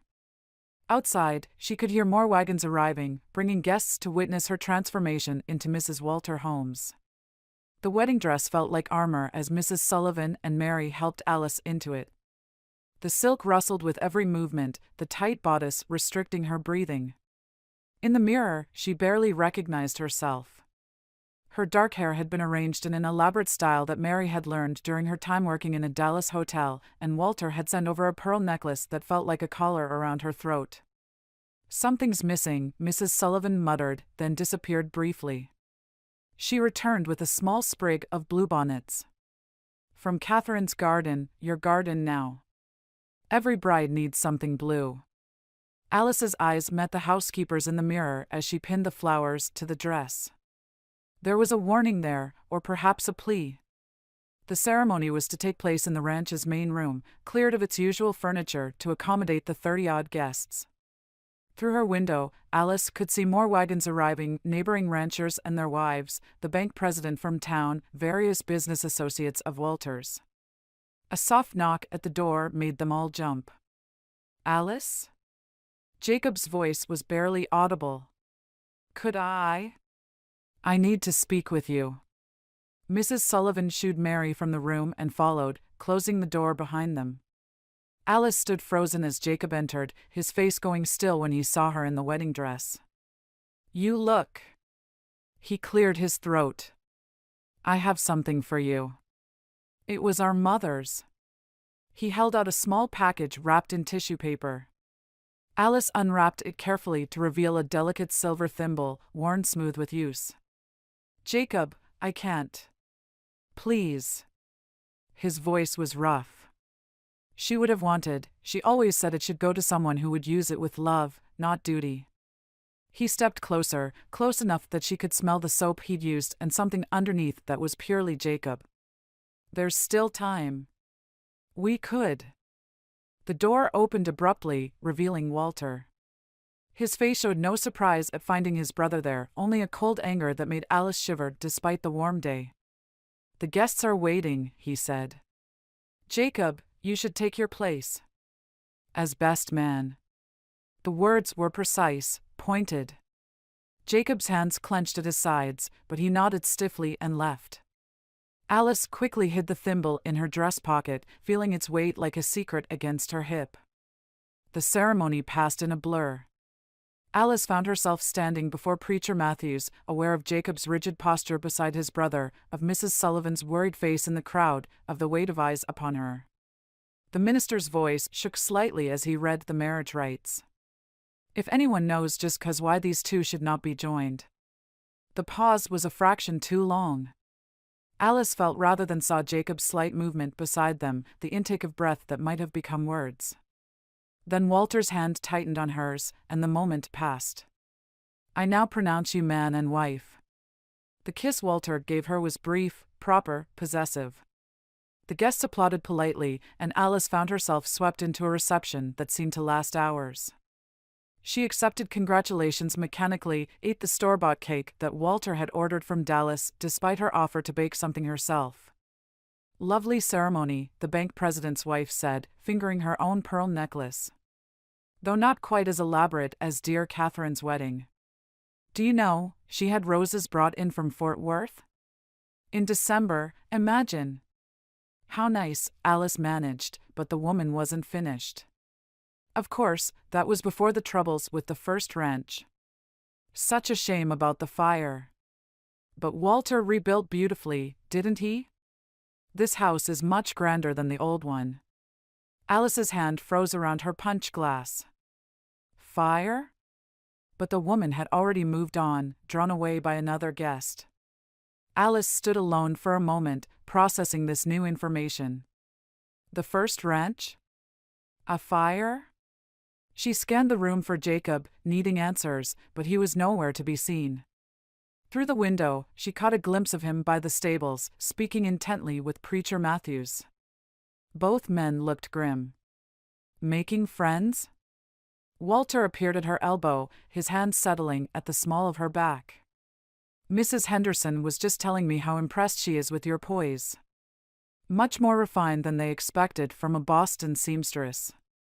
The words were honey-coated barbs, reminding her of her place. Alice forced a smile, but her mind was racing. What had happened to the first ranch? Why had no one mentioned it before? "The cake is quite good," she said, playing her part. "Though store-bought is never quite the same as homemade." Walter's fingers pressed into her back, a warning. A proper hostess knows when to defer to quality over sentiment. Catherine learned that, eventually. As if summoned by her name, a cloud passed over the sun, throwing Catherine's grave marker into sharp shadow. Alice shivered, despite the warm day. The reception wound down as the sun began to set. Guests departed in their wagons, leaving behind empty punch glasses and crumbs of store-bought cake. Alice stood on the porch, accepting final congratulations, very aware of Walter's presence behind her. Jacob had reappeared for the last of the festivities, his face carefully blank as he bid goodbye to the guests. But as he turned to enter the bunkhouse, his eyes met Alice's. In them she read everything he hadn't said, everything he couldn't say. She was Mrs. Walter Holmes now. And somehow, she knew that made her more prisoner than wife. Chapter 8, Breaking Point. The morning after the wedding, Alice woke in her same narrow bed in the unfinished addition. Walter had declared the master bedroom not yet suitable for a lady's comfort, another promise of future improvements that rang hollow in her ears. Through the gaps in the walls, she could hear him giving instructions to the ranch hands, his voice carrying the same authoritative tone he'd used with her last night when explaining her new duties as his wife. She dressed quickly in her work clothes, ignoring the new dresses Walter had ordered from Dallas. The breakfast routine waited for no one, not even a bride, and she had 8 hungry men to feed. 9, normally, but Jacob had indeed left at dawn for the business trip Walter had arranged. The kitchen seemed emptier without him, though he'd rarely spoken during meals these past weeks. It was the absence of his quiet presence that Alice felt, the loss of those brief glances that had kept her anchored when Walter's controlling nature threatened to overwhelm her. "Heard them arguing something fierce last night," Pete said quietly as she served him breakfast. "The brothers, I mean." After everyone had gone to bed. Alice's hand trembled slightly as she poured his coffee. "About the ranch?" "About a lot of things, I reckon." Pete glanced around to make sure Walter hadn't entered yet. Mr. Jacob was saying something about papers, about telling the truth. Then it got quiet, real sudden-like. The coffee pot nearly slipped from Alice's grasp as she remembered Jacob's whispered warning at the wedding. She'd seen him later, loading his saddlebags by lamplight, his movements stiff as if. "Alice." Walter's voice cut through her thoughts. "You're spilling coffee." She quickly righted the pot, wiping up the small spill with trembling hands. Walter watched her with that measuring gaze she'd come to dread, then turned to Pete. "Davidson, you'll oversee the south pasture while my brother's away. Try not to lose any more cattle to your carelessness." Pete's face reddened, but he nodded and hurried out. The other hands followed quickly, leaving Alice alone with her new husband. "The garden needs weeding," Walter said, buttering his biscuit with precise movements. "And I'll expect you to go through Catherine's old account books today. Time you learned how a proper ranch wife manages the household expenses." Alice gathered her courage. "I thought perhaps I might ride into town, order some supplies." "That won't be necessary." Walter's voice was pleasant but firm. "I've already arranged for all household deliveries. A lady shouldn't trouble herself with such errands." Just like Catherine, Alice thought. Slowly stripped of independence, of simple freedoms, until she was nothing but a well-dressed servant in Walter's carefully ordered world. She waited until he left for the north pasture before slipping into his study. The account books he'd mentioned were stacked neatly on the desk, but it was the locked drawer below them that drew her attention. She'd seen Jacob staring at it before, seen Walter checking its lock each evening. The key proved unnecessary. The lock was expensive but poorly installed, something Jacob had mentioned once while making repairs to the house. Alice's hairpin slid into the mechanism easily and with a bit of manipulation. The drawer opened with a soft click. Inside, she found what looked like years of banking records, letters, and legal documents. On top lay a stack of correspondence in familiar handwriting, her own letters to Walter, arranged by date. But underneath them, he kept them all. Alice startled at Mrs. Sullivan's voice. The housekeeper stood in the doorway, her face drawn with worry. Every letter, from every woman he wrote to after Catherine. Mrs. Sullivan moved closer, her voice dropping to a whisper. 5 of them, before you. All carefully chosen, all proper Boston ladies looking for a new life out west. None of them ever arrived. Alice's hands shook as she lifted another stack of letters. These were replies from various women, each responding to Walter's carefully crafted advertisements. Just like the ones she had answered. What happened to them? They changed their minds, according to Mr. Walter. But Mr. Jacob? Mrs. Sullivan glanced nervously at the door. He tried to warn the last one. Wrote to her himself, telling her about Catherine, about the fire at the old ranch. That's when Mr. Walter sent him to the Colorado properties for 3 months. The thimble in Alice's pocket suddenly felt heavier. A gift from Jacob, but perhaps also a message, a reminder that some things were worth more than duty and propriety. Deeper in the drawer, she found something else, a letter in Catherine's handwriting, dated just days before her death. It was addressed to her family in Tennessee but had never been sent. Alice began to read, her heart pounding. "Dearest Mother, I fear this may be my last letter. Walter has discovered my plans to leave, though I tried to be careful. The money I saved, the arrangements Jacob helped me make, all for nothing. I know now that the fever that took Sarah wasn't natural, that the fire that killed Jonathan wasn't an accident. If anything happens to me..." Alice's hands trembled so badly she nearly dropped Catherine's letter when she heard boots on the porch. Mrs. Sullivan quickly helped her return everything to the drawer, closing it just as Walter entered the house. "The account books require attention," his voice carried from the hallway. "I trust you're making progress?" "Yes," Alice called back, trying to steady her voice as she hastily opened one of the ledgers. "Though some entries are unclear." Walter appeared in the doorway, and for a heart-stopping moment, Alice feared he would notice the slightly misaligned drawer. But his attention was focused on her face, studying her expression with that familiar measuring gaze. "Catherine found them confusing as well," he said smoothly. "But you're cleverer than she was, aren't you? All that experience with business correspondence in Boston." The words were praise, but they felt like a trap. Alice forced herself to look down at the ledger, pretending to study columns of numbers while her mind raced with the implications of Catherine's letter. Sarah. Jonathan. How many others had there been? A telegram arrived for you, Walter continued, placing an envelope on the desk. From your friend on the train. Miss Jenkins, was it? Alice's heart nearly stopped. Sarah Jenkins, the other mail-order bride, heading to Arizona Territory.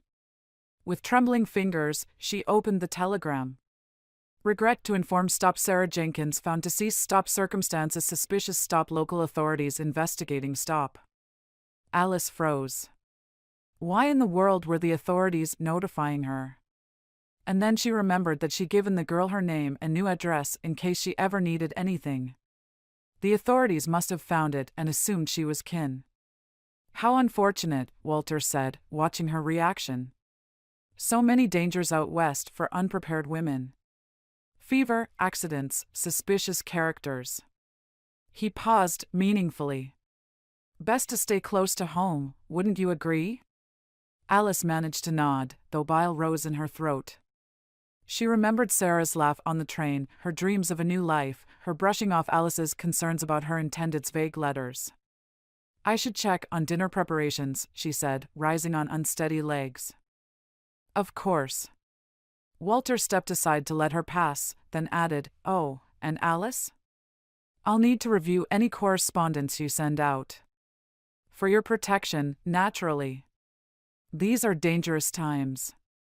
In the kitchen, she found Mrs. Sullivan waiting with a cup of tea that smelled suspiciously of brandy. Drink it, the housekeeper whispered. You're white as a sheet.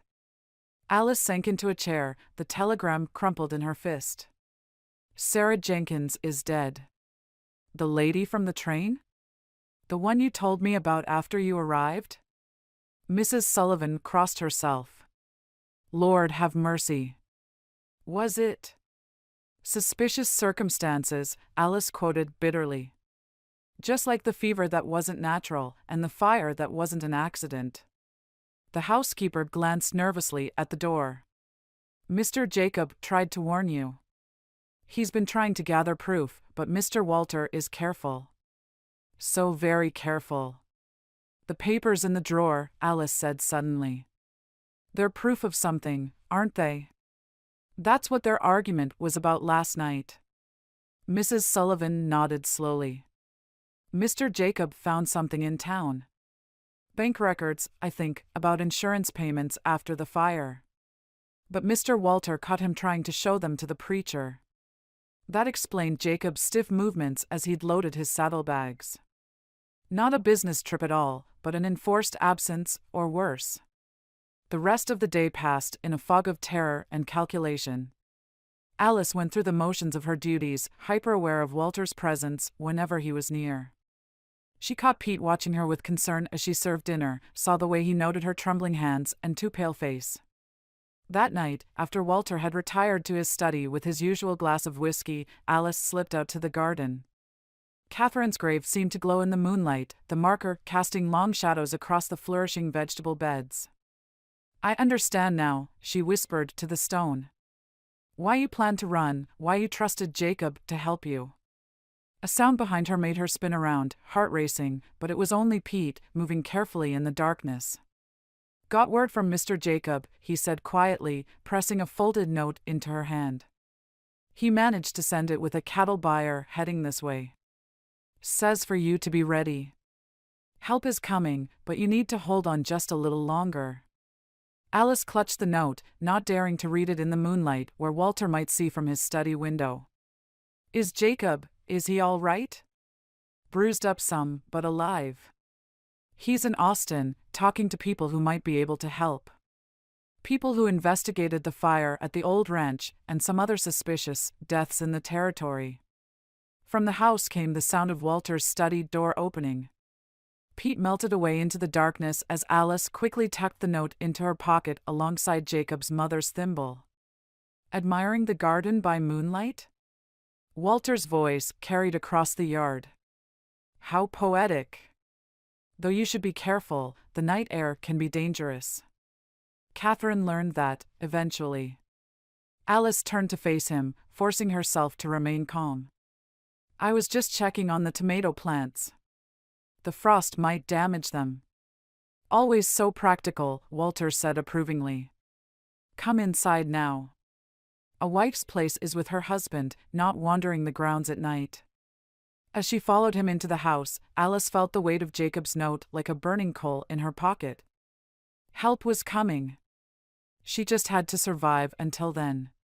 But as she caught Walter watching her with those calculating eyes, she wondered if she would live long enough to see it arrive. Chapter 9: The Truth Revealed. Alice waited 3 days before daring to read Jacob's note. In truth, she was terrified of what it might say. 3 days she played the dutiful wife, feeling Walter's eyes following her every move and watching the road for any sign of help. She finally found her chance when Walter rode out to check the northern pasture fences, leaving her alone with the breakfast dishes. The paper was creased and dirty, as if it had passed through many hands before reaching her. Jacob's usually neat handwriting was hurried, almost frantic. Alice, Catherine, is alive. Living with her family in Tennessee. Walter's first wife didn't die in the fire either, she escaped. I've found her. Everything was a lie. The papers in his study prove it. Look in the false bottom of the drawer. Be careful. I'm coming. J. The coffee cup she had been washing slipped from the edge of the counter, shattering on the floor. Mrs. Sullivan rushed in at the sound. Child, what's wrong? You're white as a ghost. Alice wordlessly handed her the note. The housekeeper's face went slack with shock as she read it. Sweet Jesus, she whispered, crossing herself. I knew something wasn't right about that funeral. Closed casket, no body viewing, and Mr. Walter insisting on burying her here instead of the churchyard. Help me search his study, Alice said, already moving. Before he returns. The false bottom of the drawer yielded easily to careful pressure. Inside, they found a stack of documents that made Alice's blood run cold. Insurance claims for 2 separate ranch fires. Death certificates with different names but suspiciously similar circumstances. Letters from Catherine to her family in Tennessee, never sent, describing her growing fear of her husband's controlling nature. And most damning of all, divorce papers. Not from Catherine, but from Walter's first wife, Rebecca. Papers that proved she had left him years before the fire that supposedly killed her, taking their infant son with her. He lied about everything, Alice breathed, spreading the papers across the desk. The tragic widower, the fever that killed Catherine, the fire that took his first wife and child, all of it carefully crafted to make him appear the victim. The other women, Mrs. Sullivan said suddenly. The ones who answered his adverts but never arrived. We have to find out what happened to them. Alice was already scanning the documents, her hands shaking. There's a pattern. He finds women with no close family, women looking to escape difficult circumstances. Convinces them to travel west with promises of security and refinement. Then when they discover the truth about him. She broke off as hoofbeats sounded in the yard. But instead of Walter's measured pace, these were fast, urgent. Alice rushed to the window to see Pete dismounting in a cloud of dust. He's coming back early, Pete called up to the house. Rode past Miller on the North Road. Said something about a cattle buyer. Alice's heart nearly stopped. The cattle buyer who had carried Jacob's note must have been found out. Walter knew. Get those documents back in the drawer, Mrs. Sullivan ordered, her usually gentle voice sharp with fear. Pete, stall him if you can. But as Alice gathered the papers with trembling hands, another document caught her eye. A telegraph from Walter to someone in Tennessee, dated just days after her arrival.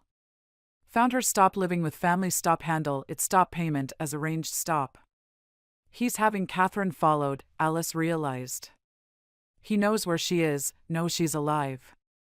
And now he knows that you know, Mrs. Sullivan finished grimly. Child, you have to run. Today. Pete can saddle a horse, get you supplies.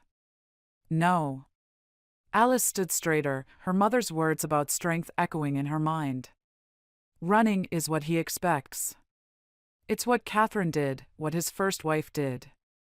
He's built his whole story around being the abandoned husband. She gestured to the documents scattered across the desk. This is proof of what he really is. Of what he's done. Mrs. Sullivan's eyes widened. Alice, no. It's too dangerous. If he finds you with these papers, then at least the truth will be known. Alice quickly sorted the documents into order, her seamstress's hand steady despite her fear. Catherine is alive, which means this marriage isn't even legal. His first wife is alive too, with proof of divorce papers he never signed. The insurance investigations, the suspicious deaths. She broke off as more hoofbeats approached, slower this time. Measured. Deliberate. Walter. Get these to Preacher Matthews, she whispered, pressing the most damning documents into Mrs. Sullivan's hands. No matter what happens here today, make sure he sees them. The housekeeper clutched the papers to her chest, tears streaming down her lined face. What are you gonna do? Alice touched the thimble in her pocket, thinking of Jacob's mother who had died too young, of Catherine hiding her fear behind a smile, of Rebecca fleeing with her baby into the night. Even of Sarah Jenkins, who would never see her dreams of a new life realized. I'm going to end this, she said, just as Walter's boots sounded on the porch steps. One way or another. Mrs. Sullivan barely had time to slip out the back door with the documents before Walter entered. Alice stood calmly behind his desk, the remaining papers arranged neatly before her. She had chosen her battlefield. You're in my study, Walter said, his voice dangerously quiet. Going through my private papers. Your forgeries, you mean? Alice met his gaze steadily. Your carefully constructed lies about dead wives who aren't dead at all. Something shifted in Walter's face, a subtle change that transformed his handsome features into something hard, cold. I see Jacob has been sharing his wild theories. My brother always did have an overactive imagination. Catherine is alive. Alice watched his reaction carefully. In Tennessee, with her family. Just like Rebecca escaped with her son before the first fire. Walter closed the study door with deliberate care. You've been busy this morning, haven't you? Though not with the duties of a proper wife. A proper wife? Alice's laugh held no humor. Like Sarah Jenkins was meant to be a proper wife? Before she met with her suspicious circumstances? Tragic, what happened to that Miss Jenkins? Walter moved closer, his boots silent on the carpet. So many dangers for women traveling alone in the territories. One has to be careful. Alice stood her ground, though every instinct screamed at her to run. Is that what you told the other women who answered your advertisements? The ones who never arrived? Did you warn them to be careful too? You're becoming hysterical, Walter said smoothly. Perhaps you should lie down. The Texas heat can affect delicate constitutions. That's what you told Catherine, isn't it? When she started asking questions about Rebecca? About the fire? Alice's hand curled around Jacob's mother's thimble in her pocket. Did you keep her isolated, controlled, until she had no choice but to run? Walter's facade cracked slightly. Catherine was unstable. Confused. She imagined threats where none existed. She was right about you. Alice gestured to the papers on the desk. The insurance investigations prove it. 2 ranch fires, 2 convenient deaths that weren't deaths at all. How many others have there been? You disappoint me, Alice. Walter's voice hardened. I thought you were different. Practical. Understanding of a man's need to maintain order in his household. Order? Alice's voice rose. Is that what you call it? Terrorizing women into submission or flight, then using their disappearances to paint yourself as the tragic victim? A floorboard creaked behind her, and Alice realized too late that Walter had been slowly maneuvering her away from the door. She was trapped between him and the window, Catherine's grave marker visible in the morning light. You're my wife now, Walter said softly. Everything I've done has been to build something lasting. Something proper. The other women, they couldn't understand that. But you, with your business sense, your appreciation for order. I understand perfectly. Alice's fingers closed around the thimble. I understand that you're a monster who preys on women's dreams of a better life and then breaks them when they discover the truth. Walter moved with surprising speed. His hand closed around her throat, not squeezing but holding her in place. Such dramatic accusations. But who would believe them? The bitter imaginings of another unstable wife? Like poor Catherine, driven mad by the sun and isolation? People already believe them. Alice forced herself to smile, though terror coursed through her. Jacob has proof. He's found Rebecca, found Catherine. The authorities are involved now. Jacob won't be a problem much longer. Walter's grip tightened slightly. Accidents happen, especially on dangerous ranch business. Like Sarah's accident? Like the fire that was supposed to kill Rebecca? Alice kept her voice steady, praying her gamble would work. The papers are already with Preacher Matthews. Everything, Walter. The insurance claims, the letters, the proof that Catherine is alive. Your careful order is falling apart. Walter's other hand shot out, catching her wrist as she tried to step away. You've ruined everything, he snarled, his controlled facade finally cracking completely. I gave you a chance at a proper life, at being a proper wife, and this is how you repay me? Walter! Pete's voice carried from outside.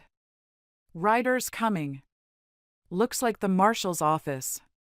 Alice saw the moment Walter's control snapped entirely. His face contorted with rage as he shoved her hard against the window frame. Pain exploded in her shoulder, but she kept her eyes locked on his. It's over, she gasped. Catherine escaped you. Rebecca escaped you. And now everyone will know the truth. No, Walter said, reaching for something in his desk drawer. They'll know another tragic story about a young wife's mental deterioration. About her unfortunate accident while her loving husband was trying to help her. The last thing Alice saw before consciousness faded was Catherine's grave marker through the window, the morning sun making the white stone glow like a beacon of truth finally revealed. Chapter 10, Spring Renewal. The world swam back into focus slowly, punctuated by shouts from outside and the cold press of metal against Alice's temple. She was on her knees now, Walter behind her, using her body as a shield as he faced the study door. Back away, he shouted. Or this ends badly for everyone. Alice's vision cleared enough to see Pete and Mrs. Sullivan in the doorway, both frozen in horror. Behind them, she could hear horses and men's voices in the yard. Mr. Holmes. A commanding voice carried from outside. This is Marshal Clayton. We have the house surrounded. Come out peacefully. Walter's laugh held no trace of his usual controlled demeanor. Peacefully? Like Catherine left peacefully? Like Rebecca? The gun pressed harder against Alice's head. Tell them what happens to wives who don't understand their proper place. Walter, Pete said carefully, raising his empty hands. Think about what you're doing. The marshal has witnesses. Catherine is going to give testimony in Austin. Alice felt Walter's grip tighten at the mention of Catherine. She was mine, he snarled. They were all mine. I gave them everything, position, security, a proper life. And they betrayed me. Just like Alice here, going through my private papers, conspiring with my brother. Your brother is alive, Mrs. Sullivan interjected quickly. He's with the marshal's party. Let Alice go, Anne. Jacob? Walter's voice rose. That traitor dares to come back here? Alice felt him shift, turning slightly toward the window. In that moment of distraction, she drove her elbow backward with all her strength. At the same time, she grabbed the hand holding the gun, forcing it upward as Walter stumbled. The gun went off with a deafening crack. Plaster dust rained down as the bullet hit the ceiling. Alice twisted away, but Walter recovered quickly, lunging for her with a roar of rage. Alice! Jacob's voice came from the window, followed by the sound of breaking glass. Everything happened at once. Walter grabbed Alice's hair, yanking her back as Jacob vaulted through the shattered window. Pete rushed forward from the doorway. The gun went off again, and Alice heard Mrs. Sullivan scream. She fought with desperate strength, remembering Catherine's unsent letters, Sarah Jenkins's tragic telegram, the other women who had faced Walter's rage. The thimble was still in her pocket, pressing against her hip as she struggled. Jacob's mother had survived a hard man, had found moments of joy despite him. Alice would not let Walter claim another victim. "You're nothing," Walter shouted, trying to aim the gun at Jacob while keeping hold of Alice. "Nothing but a disappointment, always undermining my work, my proper." Alice slammed her head backward, catching Walter's chin. His grip loosened just enough for her to drop and roll aside as Jacob tackled his brother. The gun skittered across the floor, stopping at Pete's feet.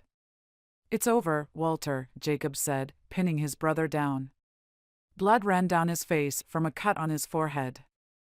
Catherine testified about everything, the threats, the control, how you tried to control her letters to her family. Rebecca's come forward too. Walter bucked and thrashed, his face purple with rage. "They were mine. The ranch was mine. Father gave it to me, not some weak younger son who doesn't understand about proper order." "Our father was a monster too," Jacob ground out, struggling to hold him. But at least he didn't hide it behind fancy words and proper manners. The marshal and his deputies burst into the study, quickly taking control of Walter. As they hauled him to his feet, he fixed Alice with a look of pure hatred. "You'll never prove anything," he spat. "My word against a bunch of hysterical women and a jealous brother. No jury will." "We have the insurance investigators' reports," Marshal Clayton cut in. "And witnesses from the bank about certain irregular transactions. Catherine provided quite a detailed account of your methods, Mr. Holmes. As did Miss Rebecca Thompson, or should I say, the first Mrs. Holmes." Walter's face went slack with shock. For the first time, Alice saw real fear in his eyes. "Take him out," the marshal ordered. "Carefully. There's quite a list of charges to answer to." As they led Walter away, Alice sagged against Jacob's supporting arm. Through the broken window, she could see the garden where she'd worked so hard these past weeks. Catherine's bluebonnets still bloomed defiantly among the neat rows of vegetables. "I thought." Her voice shook. "When you didn't come back after the wedding." "Walter had some of his men waylay me," Jacob explained, his arm tightening around her. "But they weren't expecting Pete to be following them. He got me to Austin, to the marshal's office, where Catherine had already started talking to the authorities." Outside, they could hear Walter's continued raving as the deputies loaded him into a secure wagon. Mrs. Sullivan appeared with bandages for Jacob's head wound, her hands shaking but efficient. "Catherine wants to meet you," Jacob said softly as the housekeeper worked. "She'll stay in Austin until the trial. Says she needs to thank the woman who finally ended it." Alice touched the thimble in her pocket. "What happens to the ranch now?" "That's complicated," Marshal Clayton said. He had returned, holding a stack of papers. "The property's tied up in legal questions. The first Mrs. Holmes, Rebecca, she has some claim through her son. Then there's the matter of the insurance fraud, and your own situation." "My situation?" "The marriage isn't legal," Jacob explained. "Since Rebecca and Catherine are very much alive, Walter was never free to marry again. You're not bound to any of this." The words took a moment to sink in. Alice looked around the study where she'd discovered the truth, through the broken window to Catherine's false grave marker and the garden beyond. "The hands need their jobs," she said finally. "And the cattle need tending. Whatever legal battles are coming, the ranch itself can't just stop." Jacob's face softened with something like pride. "I can handle the immediate operations, if the marshal agrees. At least until everything's sorted out."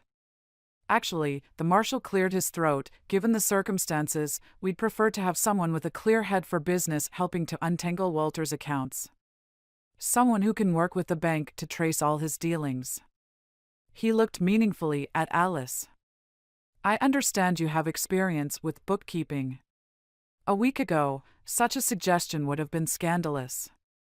But now, with Walter's carefully constructed world of proper behavior exposed as a sham, Alice felt the first stirring of real freedom. I'd need to send some letters, she said.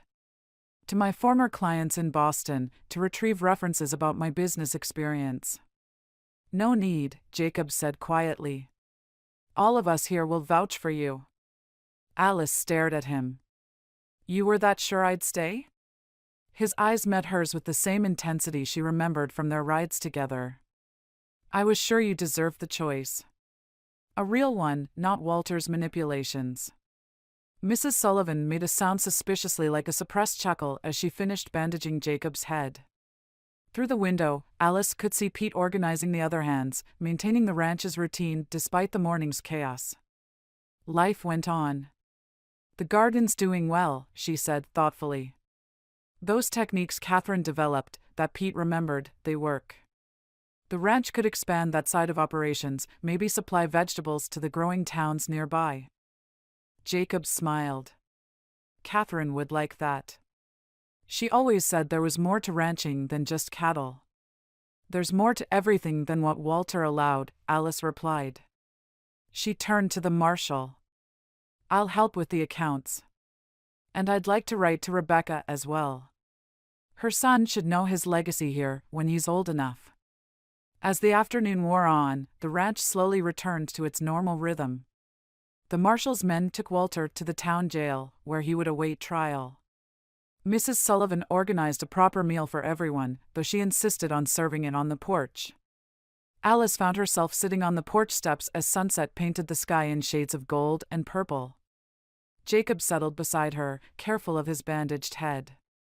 Mother's thimble suits you, he said, noticing how she turned it in her fingers. It's seen a lot of changes. Alice looked out over the ranch, her garden, the grazing cattle, the hands going about their evening tasks. Like this place we'll see now. Good changes, Jacob agreed. Though some folks in town might not think it proper, having a woman involved in ranch management. Alice laughed, really laughed, for what felt like the first time in weeks. Proper is an interesting word. Walter used it to cage people. But maybe it's time for a new definition out here. And what would that be? She turned to face him, seeing in his eyes the same mix of hope and caution she felt in her own heart. Proper is what works. What helps people grow instead of controlling them. What lets them choose their own path. Jacob's hand found hers, warm and calloused and nothing like his brother's cold grip. And what path are you choosing, Alice Foster? She looked at their intertwined fingers, then out at the ranch where Catherine's bluebonnets still bloomed in the garden she'd loved. Spring was deepening into summer, bringing new growth, new possibilities. I choose to stay, she said softly. Not as Walter's proper wife, but as myself.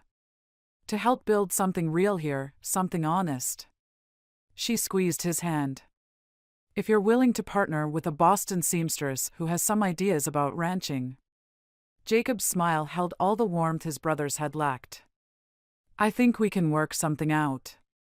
Though we might want to wait until after the trial to discuss certain partnerships. Alice nodded, content for now to sit in the fading light, holding the hand of a man who had never tried to cage her. Tomorrow would bring challenges, the trial, the legal battles, the task of reshaping the ranch into something new. But for the first time since arriving in Texas, she felt truly free to face them. Behind them, Catherine's grave marker caught the last rays of sunset, no longer a symbol of Walter's lies, but a reminder of the strength of women who refuse to be broken. Alice touched the thimble in her pocket and smiled. Some things, she had learned, were worth fighting for. Epilogue. Spring, 1876. The wedding took place in the garden, among blooming bluebonnets and rows of thriving vegetables. Alice stood beneath an arch of Texas wildflowers, wearing a dress she'd made herself, simple, elegant, and utterly unlike the elaborate gown Walter had ordered for her first wedding. Jacob waited for her there, his smile as warm as the spring sunshine. Pete stood as his best man, while Catherine, visiting from Tennessee, served as Alice's matron of honor. The ranch hands filled the makeshift pews, alongside townspeople who had gradually come to accept that the Double H Ranch operated differently now. "Never thought I'd see the day," Mrs. Sullivan whispered, dabbing at her eyes as Preacher Matthews performed the ceremony. A ranch run by a husband and wife as true partners. Indeed, the past year had brought changes that would have scandalized Walter's notion of propriety. The vegetable operation, expanded under Alice's management, now supplied 3 growing towns. Her small dressmaking business operated from a converted room in the ranch house, serving clients who appreciated having the latest Boston styles adapted for Texas life. Rebecca's son, now 12, spent his summers at the ranch, learning both cattle operations from Jacob and business sense from Alice. His mother had refused any claim to the property, asking only that her boy have the chance to know his heritage, the good parts of it. Walter's trial had ended in a life sentence. The evidence, once fully revealed, had uncovered more victims than anyone had suspected. But his conviction had brought unexpected healing. Catherine found her voice as an advocate for women's rights in Tennessee. Rebecca remarried and opened a small school. Even Sarah Jenkins's family found some peace in knowing the truth about their daughter's fate. "The garden looks beautiful," Catherine said after the ceremony, walking with Alice among the neat rows. "Different from how I planned it, but better. Stronger." "Like all of us," Alice replied, touching the silver thimble that now hung on a chain around her neck. Later, as the celebration continued under lantern light, Jacob found Alice by Catherine's old grave marker, kept now as a reminder rather than a deception. "Ready to move it?" he asked softly. Alice nodded. They had discussed this, deciding that the marker belonged in the small ranch cemetery where other members of the home's family rested. Not as a false grave, but as a monument to survival. "The bluebonnets will still bloom here," she said, looking at the thriving garden. "But they'll grow other places too.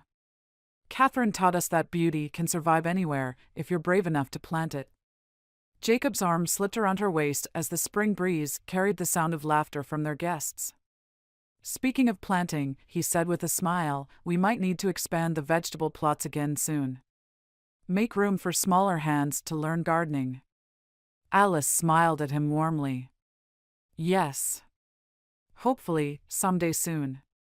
And as long as we teach them the real meaning of proper," she said. "About growing strong instead of being controlled. About blooming wherever they're planted." Above them, the stars emerged in the Texas night sky, witnessing another spring renewal at the Double H Ranch, where proper now meant true, and strong, and free. The end. Thank you for listening to this heartwarming story by Annie Clayton. You can be assured that all her books are clean and wholesome. To find other clean romances, please visit www.tikahousepublishing.com. Remember to hit like and subscribe, and we will see you in the next Annie Clayton Western romance.